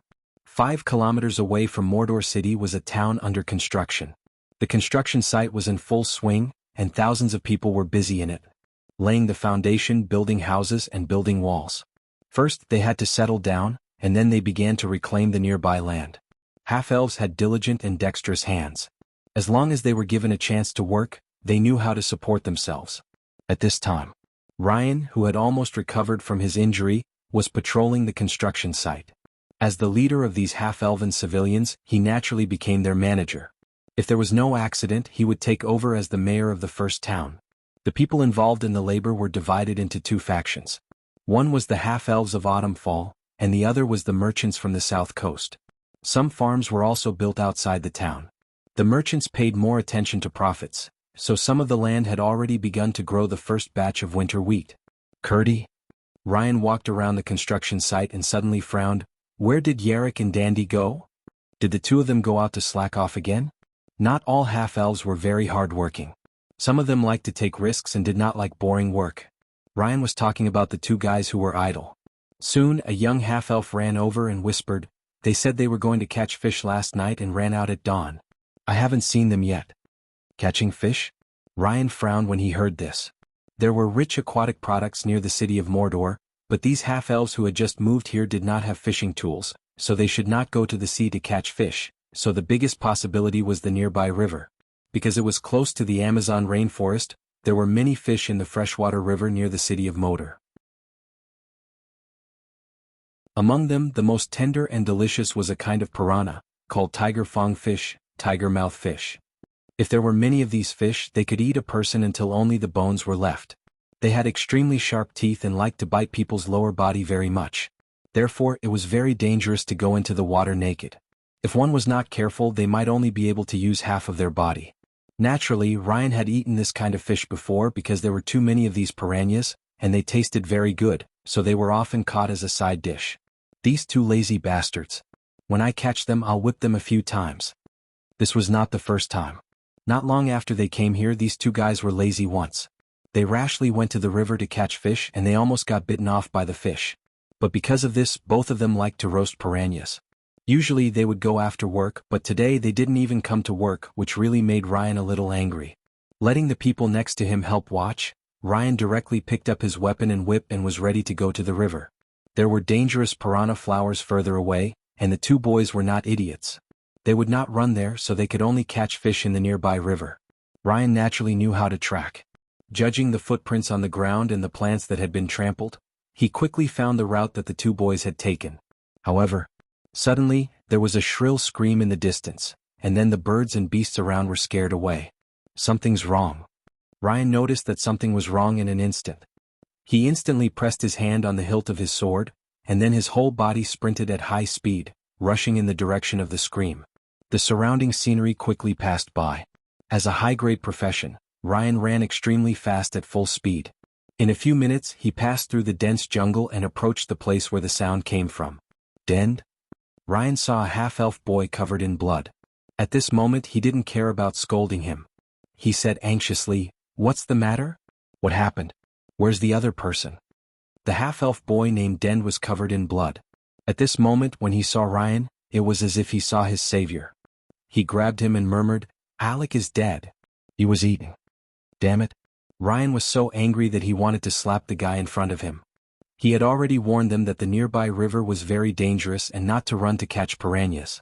Now he finally learned his lesson, but a young life was ended because of this. Ryan thought that the other half-elf boy was eaten by a group of piranhas, but Den's next words made him tense up. "Demon?" The half-elf boy named Den said incoherently, "Eaten. Demon. Eaten. The demon ate Alec." Demon? This time Ryan's face finally changed. He wasn't sure if the half-elf boy in front of him was scared out of his wits. Besides, he called the piranhas demons, or he really met a demon. There were many dangerous things around here, including piranha flowers and so on. Demon may refer to a real demon, or it may refer to something else. But this was the city of Mordor.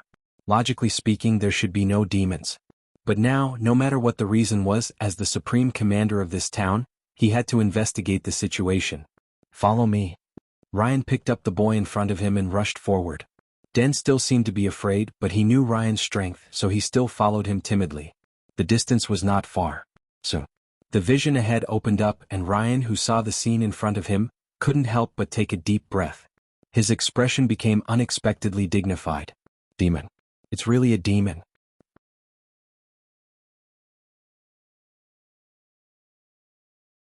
Chapter 682. The number of these demons was not small. At this moment, a dense group of demons was gnawing on a corpse. The corpse had already been gnawed beyond recognition. White brain matter, bright red blood, and spilled intestines. Even Ryan, who had been on the battlefield for a long time, felt a little disgusted. The other half-elf youth was already dead. In such a short period of time, he was about to be eaten up by the hungry demons. Den was so frightened by the scene in front of him that his legs were a little weak. He fell directly to the ground and kept retching. Zzzzz. The demons noticed the arrival of Ryan and Den, and soon several figures rushed towards them. The number of these demons had reached double digits. The only fortunate thing was that their levels were very low. Most of them were the lowest level dretches. The rest were special abyss quarks, which were also a branch of small demons. Clang. Ryan quickly pulled out his sword and rushed up. These demons were not enough to threaten him. Although he did not understand why there were demons here, it was better to kill them all now.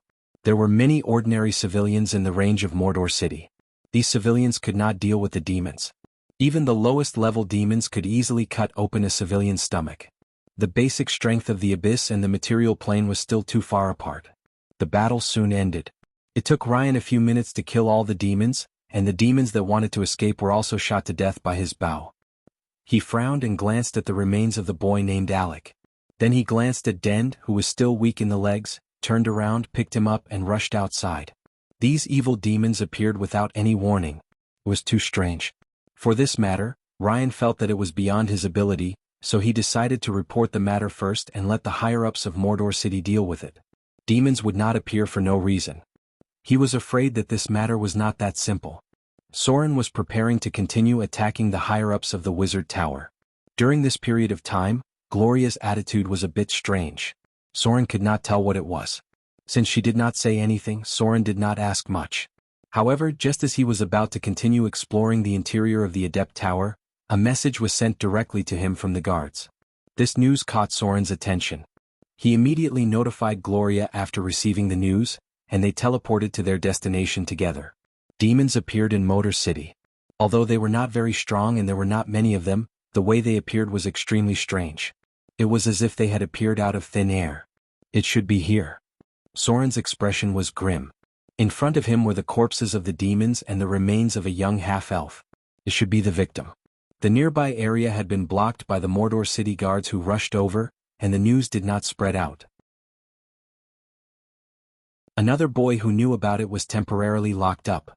At this time it was better not to leak the news. It could easily cause panic among the ordinary people.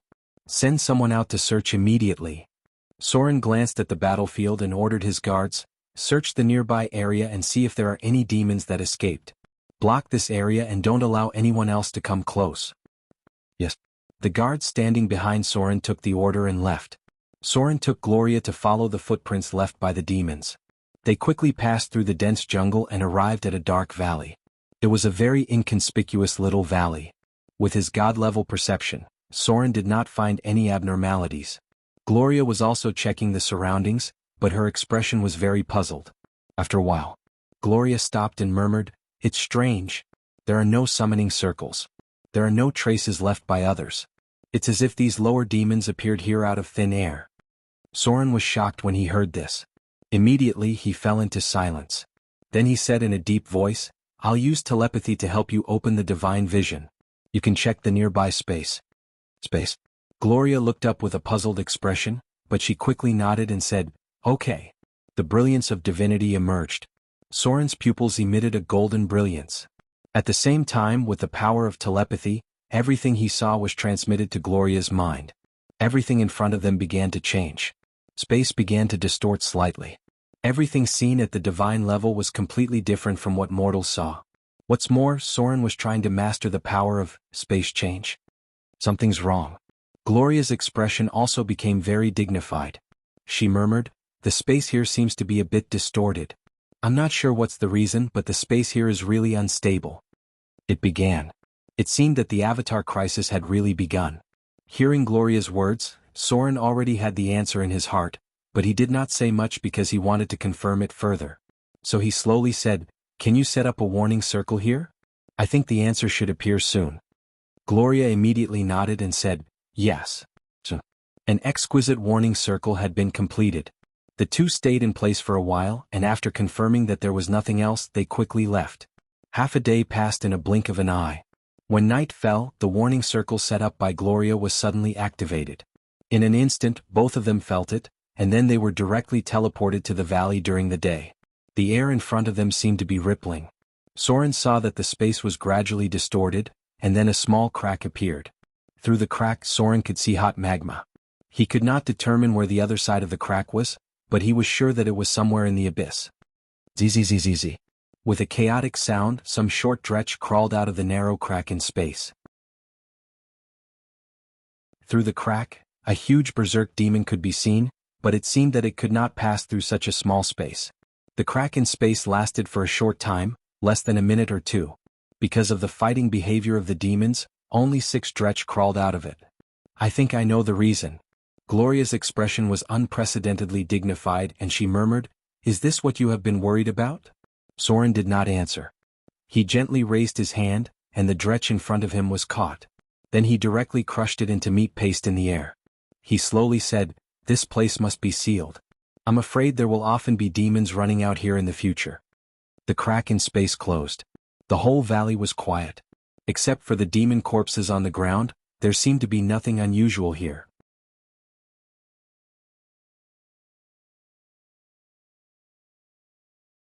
Chapter 683. Arendelle. The first snow of winter made this beautiful city by the sea covered in snow. This season was no longer suitable for going out to sea, so people gathered in small taverns to chat and drink in winter. The Black Reef Tavern near the edge of the port area was the most lively and popular place. Not only because there were barmaids full of southern flavor, but also because of the strong liquor from the south coast. A kind of purified liquor, stronger than most of the liquor in the Frost Kingdom. Such liquor was very popular in Arendelle in the cold winter. Naturally, the price was also quite expensive. The Black Reef Tavern was bustling with people. There were 3 floors here. The first floor was the tavern, the second floor was the housing, and the third floor was underground. It was responsible for dealing with some shady business. Of course, there were also gambling, dog fighting, and other entertainment. The entrance to the basement was not in the tavern. One had to enter from the back alley. Without a way in, one would not be able to enter. At this time, the lady boss of the tavern, Kelly, was washing the quilt. She was a mature woman full of charm and had a feminine voice that was completely different from those in the north. Many people tried to woo this beautiful and rich lady boss, but those who really knew her identity would feel their hearts skip a beat when they saw her. Because she was a very special woman. She came from the Amazon tropical jungle. An Amazon woman. Although she had a mature and charming appearance, and her every frown and smile was filled with flirtatious charm, only those who knew her well would know that this woman was also a very powerful killer. The door of the bar was pushed open. A man in a cloak came in, then shook off the ice and snow on his body at the door, gave a look to the bored lady at the bar, and then quietly went to the second floor of the tavern. The lady's eyes narrowed, then she motioned to the maid next to her to help watch, and quickly went upstairs from the other side. Urgent information. The man was already waiting upstairs. After seeing her, he quickly handed a document to her and said in a deep voice, "Special situation. It must be sent to Mordor City immediately." Kelly nodded solemnly when she heard the words, and quickly took the information into the basement through a secret door. At the same time, in this season of ice and snow, several knights outside the gate of Arendelle were also approaching quickly. Before they got close to the gate they shouted, "Open the gate! There is important news that needs to be sent to the palace." The knight took out a token. Immediately after, the heavy city gates were opened, and they urged their horses to rush towards the palace. Arendelle Palace. Perhaps it was because of the arrival of winter that people began to become lazy. The eldest princess was unexpectedly lazing in bed today. Only when it was close to noon did she lazily let the maids dress up. She casually asked the leader of the maids beside her and learned that Anna still hadn't woken up yet. She was holding a book and reading it under the blankets. In winter, Arendelle would become very quiet and peaceful because the ice and snow had blocked everything. Many people would not even go out of their houses. "Princess Royal?" A burst of hurried footsteps sounded, and then a female guard rushed over and whispered, "Sir Dimotun has an urgent matter to see you." "Sir Dimorton?" Princess Royal frowned slightly when she heard this. She thought for a moment and recalled the identity of the person who had come. He was the lord of a small village near the south. "Let him wait first. I'll be there soon." At this time, there should be no nobles who suddenly wanted to see her, so Princess Royal directly told her that something must have happened. Thinking of this, she could not help but rub her forehead. She looked a little tired. The plague had just been solved and it seemed that something new had happened. So, Princess Royal's figure appeared in the palace hall. Sir Dimotun had been waiting there respectfully. When Princess Royal appeared, he did not dare to look at her. He respectfully bowed his head, but his voice was anxious. "Your Majesty the Queen. Demons suddenly appeared near the village in my territory. Although I have led the guards to destroy them, we found a dark and strange crack where the demons appeared. There was a very terrible sound coming from inside." "Demons?" Princess Royal's expression was dignified. In a flash, she appeared beside Sir Dimotun and said in a deep voice, "Take me to see it." A light of magic emerged. Before Sir Dimotun could react, he had returned to his village. At this moment, he was in the ice and snow, and the figure of Princess Royal was beside him. Incredible. Princess Royal's power made his eyes full of awe and curiosity, but before he could think more, Princess Royal said in a deep voice, "Where is it?" "This way," Sir Dimotun hurriedly said. The two quickly passed through a forest. At this moment, because of the arrival of winter, even beasts were rarely seen. The nearby air was filled with a very evil force, which made people feel depressed. "It's here," Sir Dimotun said with a dignified expression. Princess Royal's figure moved forward in the thick ice and snow. She didn't even leave a single footprint on the snow when she walked. At this moment, there was a dark crack in front of Princess Royal. There was a very strange and terrible sound coming from inside, and an extremely gloomy dark domain could be faintly seen. Unlike the plain crack that appeared in Mordor City, it did not close after opening, but directly formed a natural portal that was maintained in a more stable way. Such a situation was extremely rare. Only some closely connected planes could have such a situation. And it was almost impossible for such a naturally formed portal to appear in the material plane, not to mention that this portal was connected to somewhere in the abyss. Dimensional lock. The ice and snow around Princess Royal's body fluttered, and with the emergence of a huge force, Princess Royal tried to close the space crack in front of her. However, something unexpected happened. She failed. The space crack did not disappear. Instead, because of the intervention of her power, it seemed that the space crack had expanded a little because of the huge and automatic distortion force. This was something that Princess Royal had never encountered before. It seemed that some extremely chaotic force had interfered with her ability, and even the magic energy in the nearby space had a trace of chaos and restlessness. Send someone to block this place immediately. The princess furrowed her brows and set up a special magic array around them. Then, she said in a serious voice, dispatch the nearby legions to guard this place. Seal off any news about this place. I will send the court witches to check it out. If there are any abnormalities, inform me immediately. Snowflakes fluttered. The surrounding ice and snow were controlled by a powerful force. In an instant, 36 staggered icicles were formed. There were strange ice and snow crystals on the ground, as if everything around was isolated inside.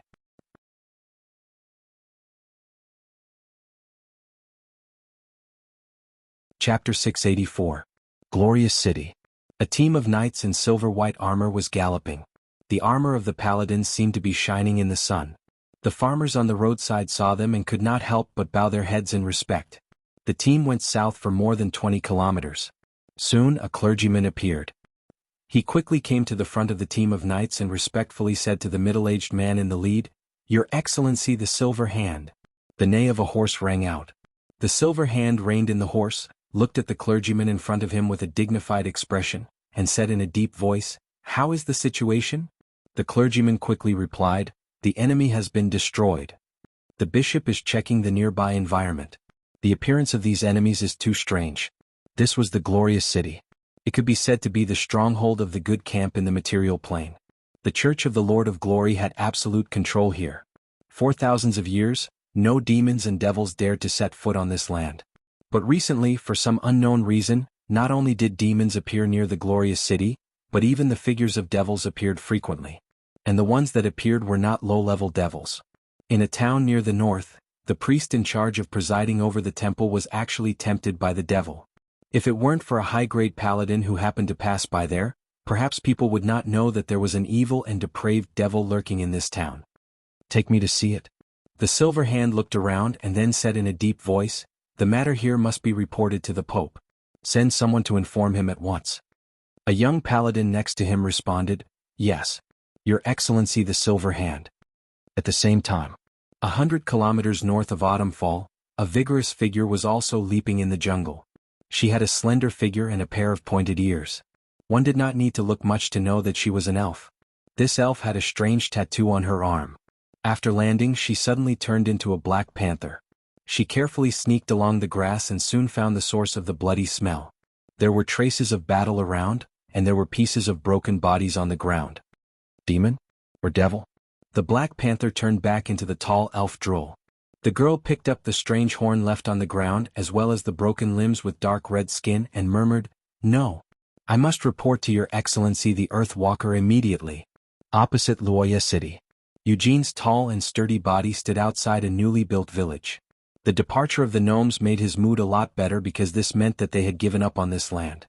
As long as he led his people to properly manage this place, the gnomes would not be able to take it back in the future. The arrival of winter made life difficult for the orcs, so they wanted to collect as much food as possible before the first snowfall in the south. But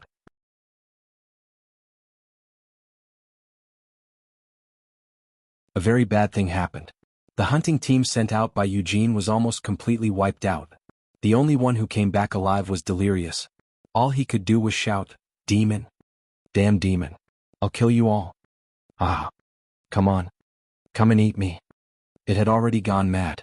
Excessive violence and psychological stimulation could drive the half-orc crazy, and the news it brought back cast a shadow over Eugene's heart.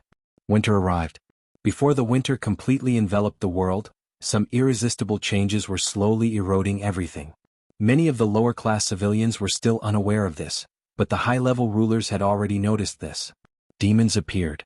They not only appeared in their own territory, but also frequently appeared all over the world. In one night, the evil sects hidden in the material planes suddenly became active, especially the followers of the demon lords and archdevils who had developed in the material planes. Now they were frequently operating in the dark, using the power of fear to recruit fallen followers. Mordor City. Soren slowly put down the information that had just been sent back, and then ordered in a deep voice, "Send out all the hidden sentries. There must be no fallen followers in Mordor City. Kill them all." The drow warrior standing outside the door answered, "Yes, my lord." "Sir Soren." The demon followers appeared.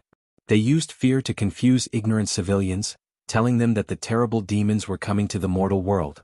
Only by joining them to serve the powerful demon lord, these mortals would not be attacked by the demons. To a certain extent, they weren't wrong. The demons might not attack these fallen followers. But if you wanted to join these fallen, you had to go through a very evil and bloody sacrificial ceremony. At that time, people could no longer be regarded as people. They used the fear of the demons to grow rapidly. In a short time, there were even traces of the fallen on the south coast. Soren's fingers tapped on the table gently. He was thinking about whether to tell the news to the people. In fact, after the frequent appearance of demons, many people in Mordor City had already heard the news, especially the well-informed merchants. They had spread the news to many places, but no one had brought the news to the surface yet. It was inevitable that this would cause a certain amount of panic. Soren was now thinking about whether to tell the ordinary civilians in advance, so that they could avoid the number of casualties. After all, it would be impossible to block the news until the new year. Finally, Soren decided to tell the news to the lower-class civilians slowly. Now, he would let some of the smart ones be aware of the situation first. There was no shortage of smart people in this world. So Soren directly issued a decree, ordering the city of Mordor to enter a state of slight preparation for war. Militia training.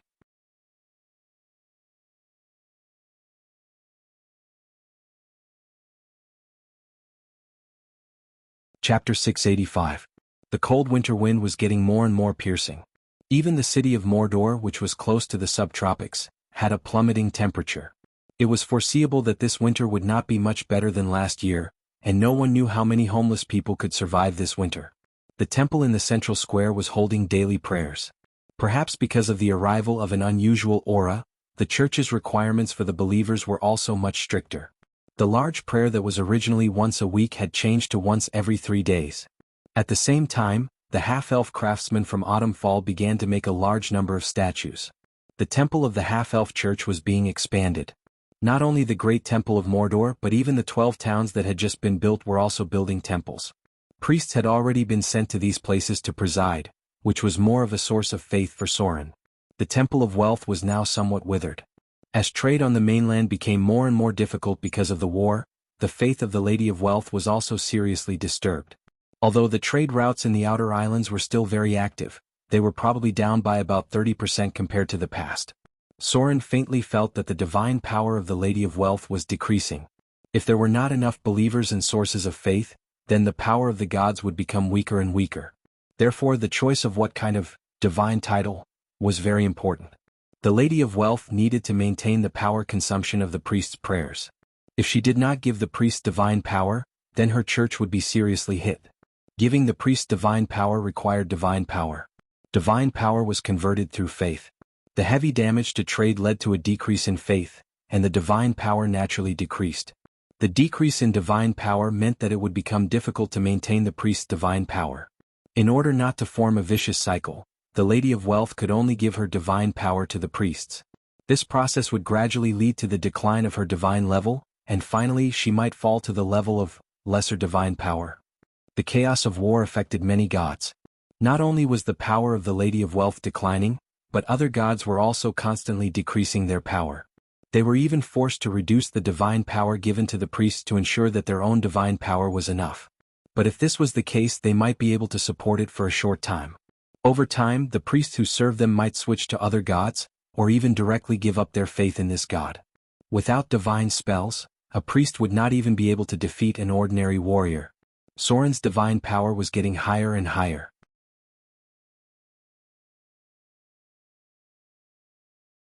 Requirement: epic dexterity, reflex evasion, legendary battle skill. One of the most powerful talents for melee professions. For a legendary melee professions, there were 3 legendary talents that could completely change their combat power. These 3 legendary talents were Whirlwind, Insight into Weakness and Perfect Dual Wielding. Whirlwind was needless to say. This should be one of the most terrifying legendary melee abilities.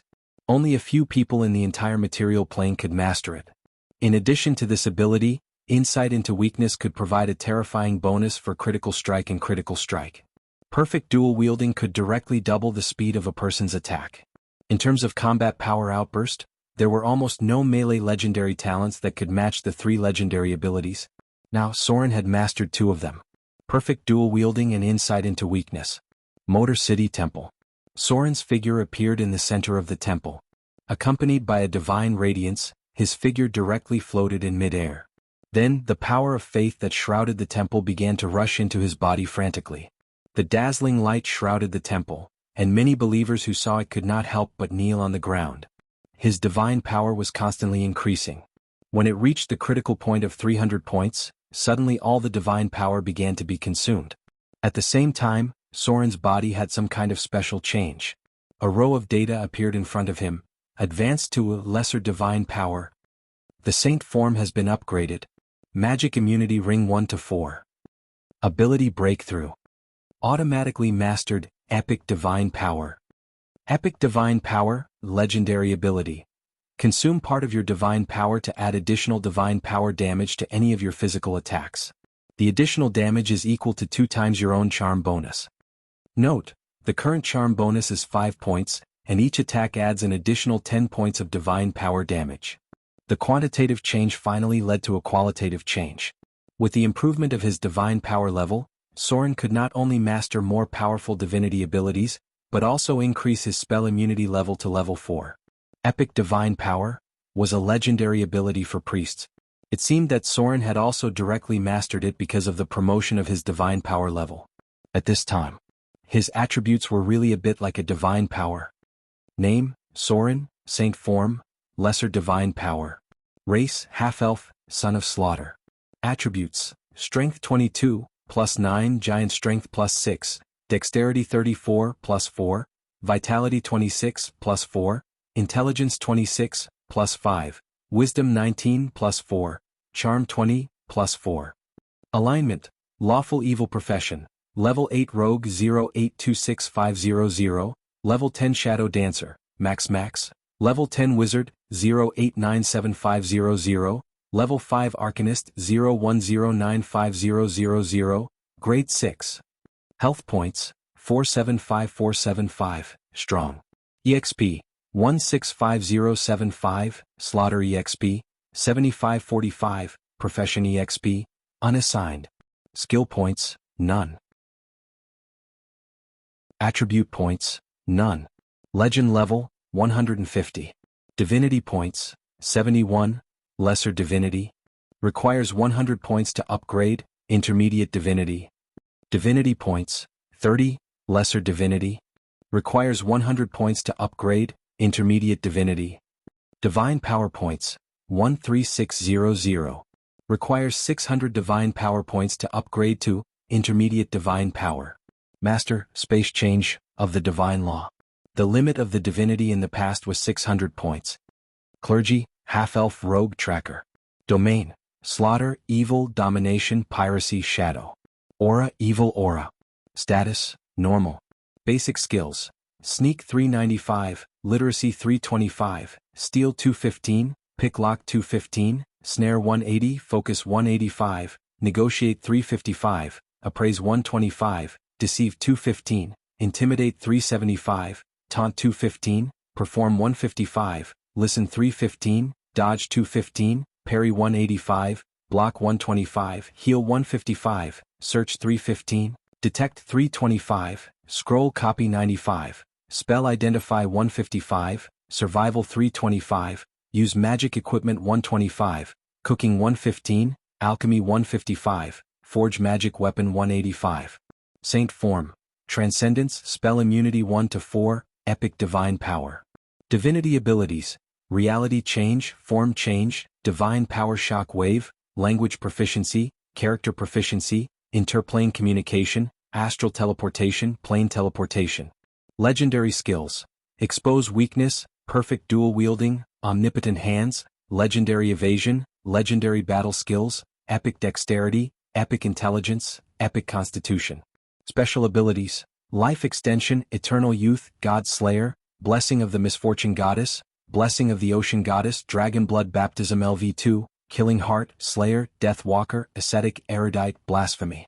Personal Abilities, Nimble Left Hand, Eidetic Memory, Perseverance, Encyclopedic Knowledge, Skillful Spellcasting, Reflex Evasion, Intuitive Evasion, Roll Evasion, Nimble Movement, Evade Sight, dark vision, battle spell casting, mobile spell casting, spell control, empower spell, maximize spell, crafting magic equipment, spell penetration, minor magic resistance, minor cold resistance, medium fire resistance, minor poison resistance, minor electric resistance, robust, high regeneration, telepathy.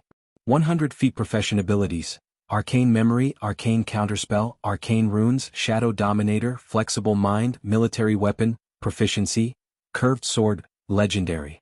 Battle skills, summon shadow, shadow jump, 300 meters, shadow strike, shadow jump, 2 times, fear gaze, divine, fear, divine, vampiric touch, divine, sword form, heavy slash, sword form, horizontal slash, sword form, beheading, sword form, waist chop, sword form, spinning strike, spinning slash. Currently, except for his wisdom which was only 19 points, all of Soren's other attributes were above 20 points. Whether it was his basic attributes, abilities, basic skills or other aspects, Soren had gradually caught up with the local gods. At his current level of strength, it would be very difficult for him to improve further. Whether it was a god level increase in power or a professional level increase in power, the requirements would be much higher. Under normal circumstances, many gods' professions would reach their peak after one more level. Unless it was a powerful being, it would be very difficult to reach level 40. Lesser divine power was a process of qualitative change. From now on, to calculate Soren's challenge level, there would be an additional label of level 10 god of half-elves. According to the assessment of the adventurers in the previous life, Soren's challenge level should be about 25. In other words, only a team of adventurers who were all high-grade legends would have less than a 50% chance of killing him. Time passed little by little. Mordor City was enjoying the last tranquility before the arrival of the new year. The battle to attack the 3rd floor of the Wizard Tower was imminent. Vivian's accumulation was also close to the realm of demigod. The demon incarnation was frantically recruiting the army of cannon fodder. Gloria's research on the floating ring seemed to have a new breakthrough. At this time, there was only less than half a month left before the arrival of the new year. Maybe it was because the new year was approaching, the atmosphere in Mordor City was a little more relaxed. People were leisurely enjoying the tranquility of winter. However, when they heard from the merchants how many people had frozen to death, they couldn't help but sigh. The tavern was always the most lively place.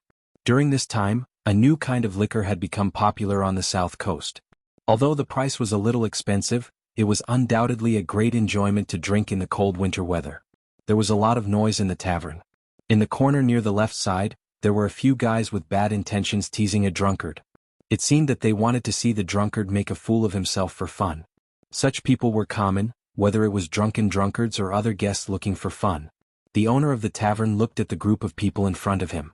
Because the new year was coming, many fleets did not plan to go out to sea, so during this time there were sailors, guards and merchants looking for fun everywhere. There was a sound of dispute. The tavern owner wiped the table with a rag. At first he didn't pay much attention, but suddenly he heard a word that made him alert, and then he listened to the conversation over there. Really? The drunkard's eyes were very blurred, and it seemed that his mind was not very clear. He said incoherently in a drunken voice, "Mordor, really, has an angel. I was at the beach that day, and I saw a beautiful female angel. So beautiful, that chest, but it's so beautiful." The guests next to him who were purely looking for fun did not take the drunkard's words seriously.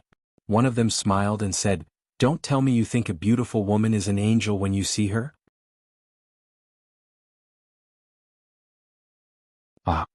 Look at how drunk you are all day, you probably think someone's wife is an angel."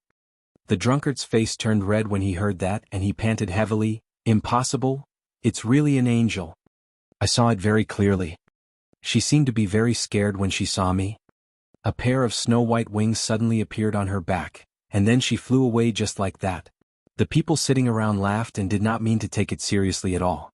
However, the tavern owner who was bored at the bar came over at this moment and poured a glass of rum for the drunkard in front of him. He pretended as if nothing had happened and said, "Really? Then where did the angel fly to in the end?" The drunkard was already drunk and he could not even speak clearly with his tongue. South? Angel? It's really an angel? You guys don't believe me? I really saw it, with my own eyes." Plop. The drunkard who drank too much finally fell down, but he was still whispering something in his mouth. It seemed that he had told many people about this, but no one took it seriously. The tavern owner returned to the bar. He called a bartender to watch over him and then left from the back door. Late December. There were only a few days left before the new year. Perhaps because of the arrival of the new year, all the places were a little quieter.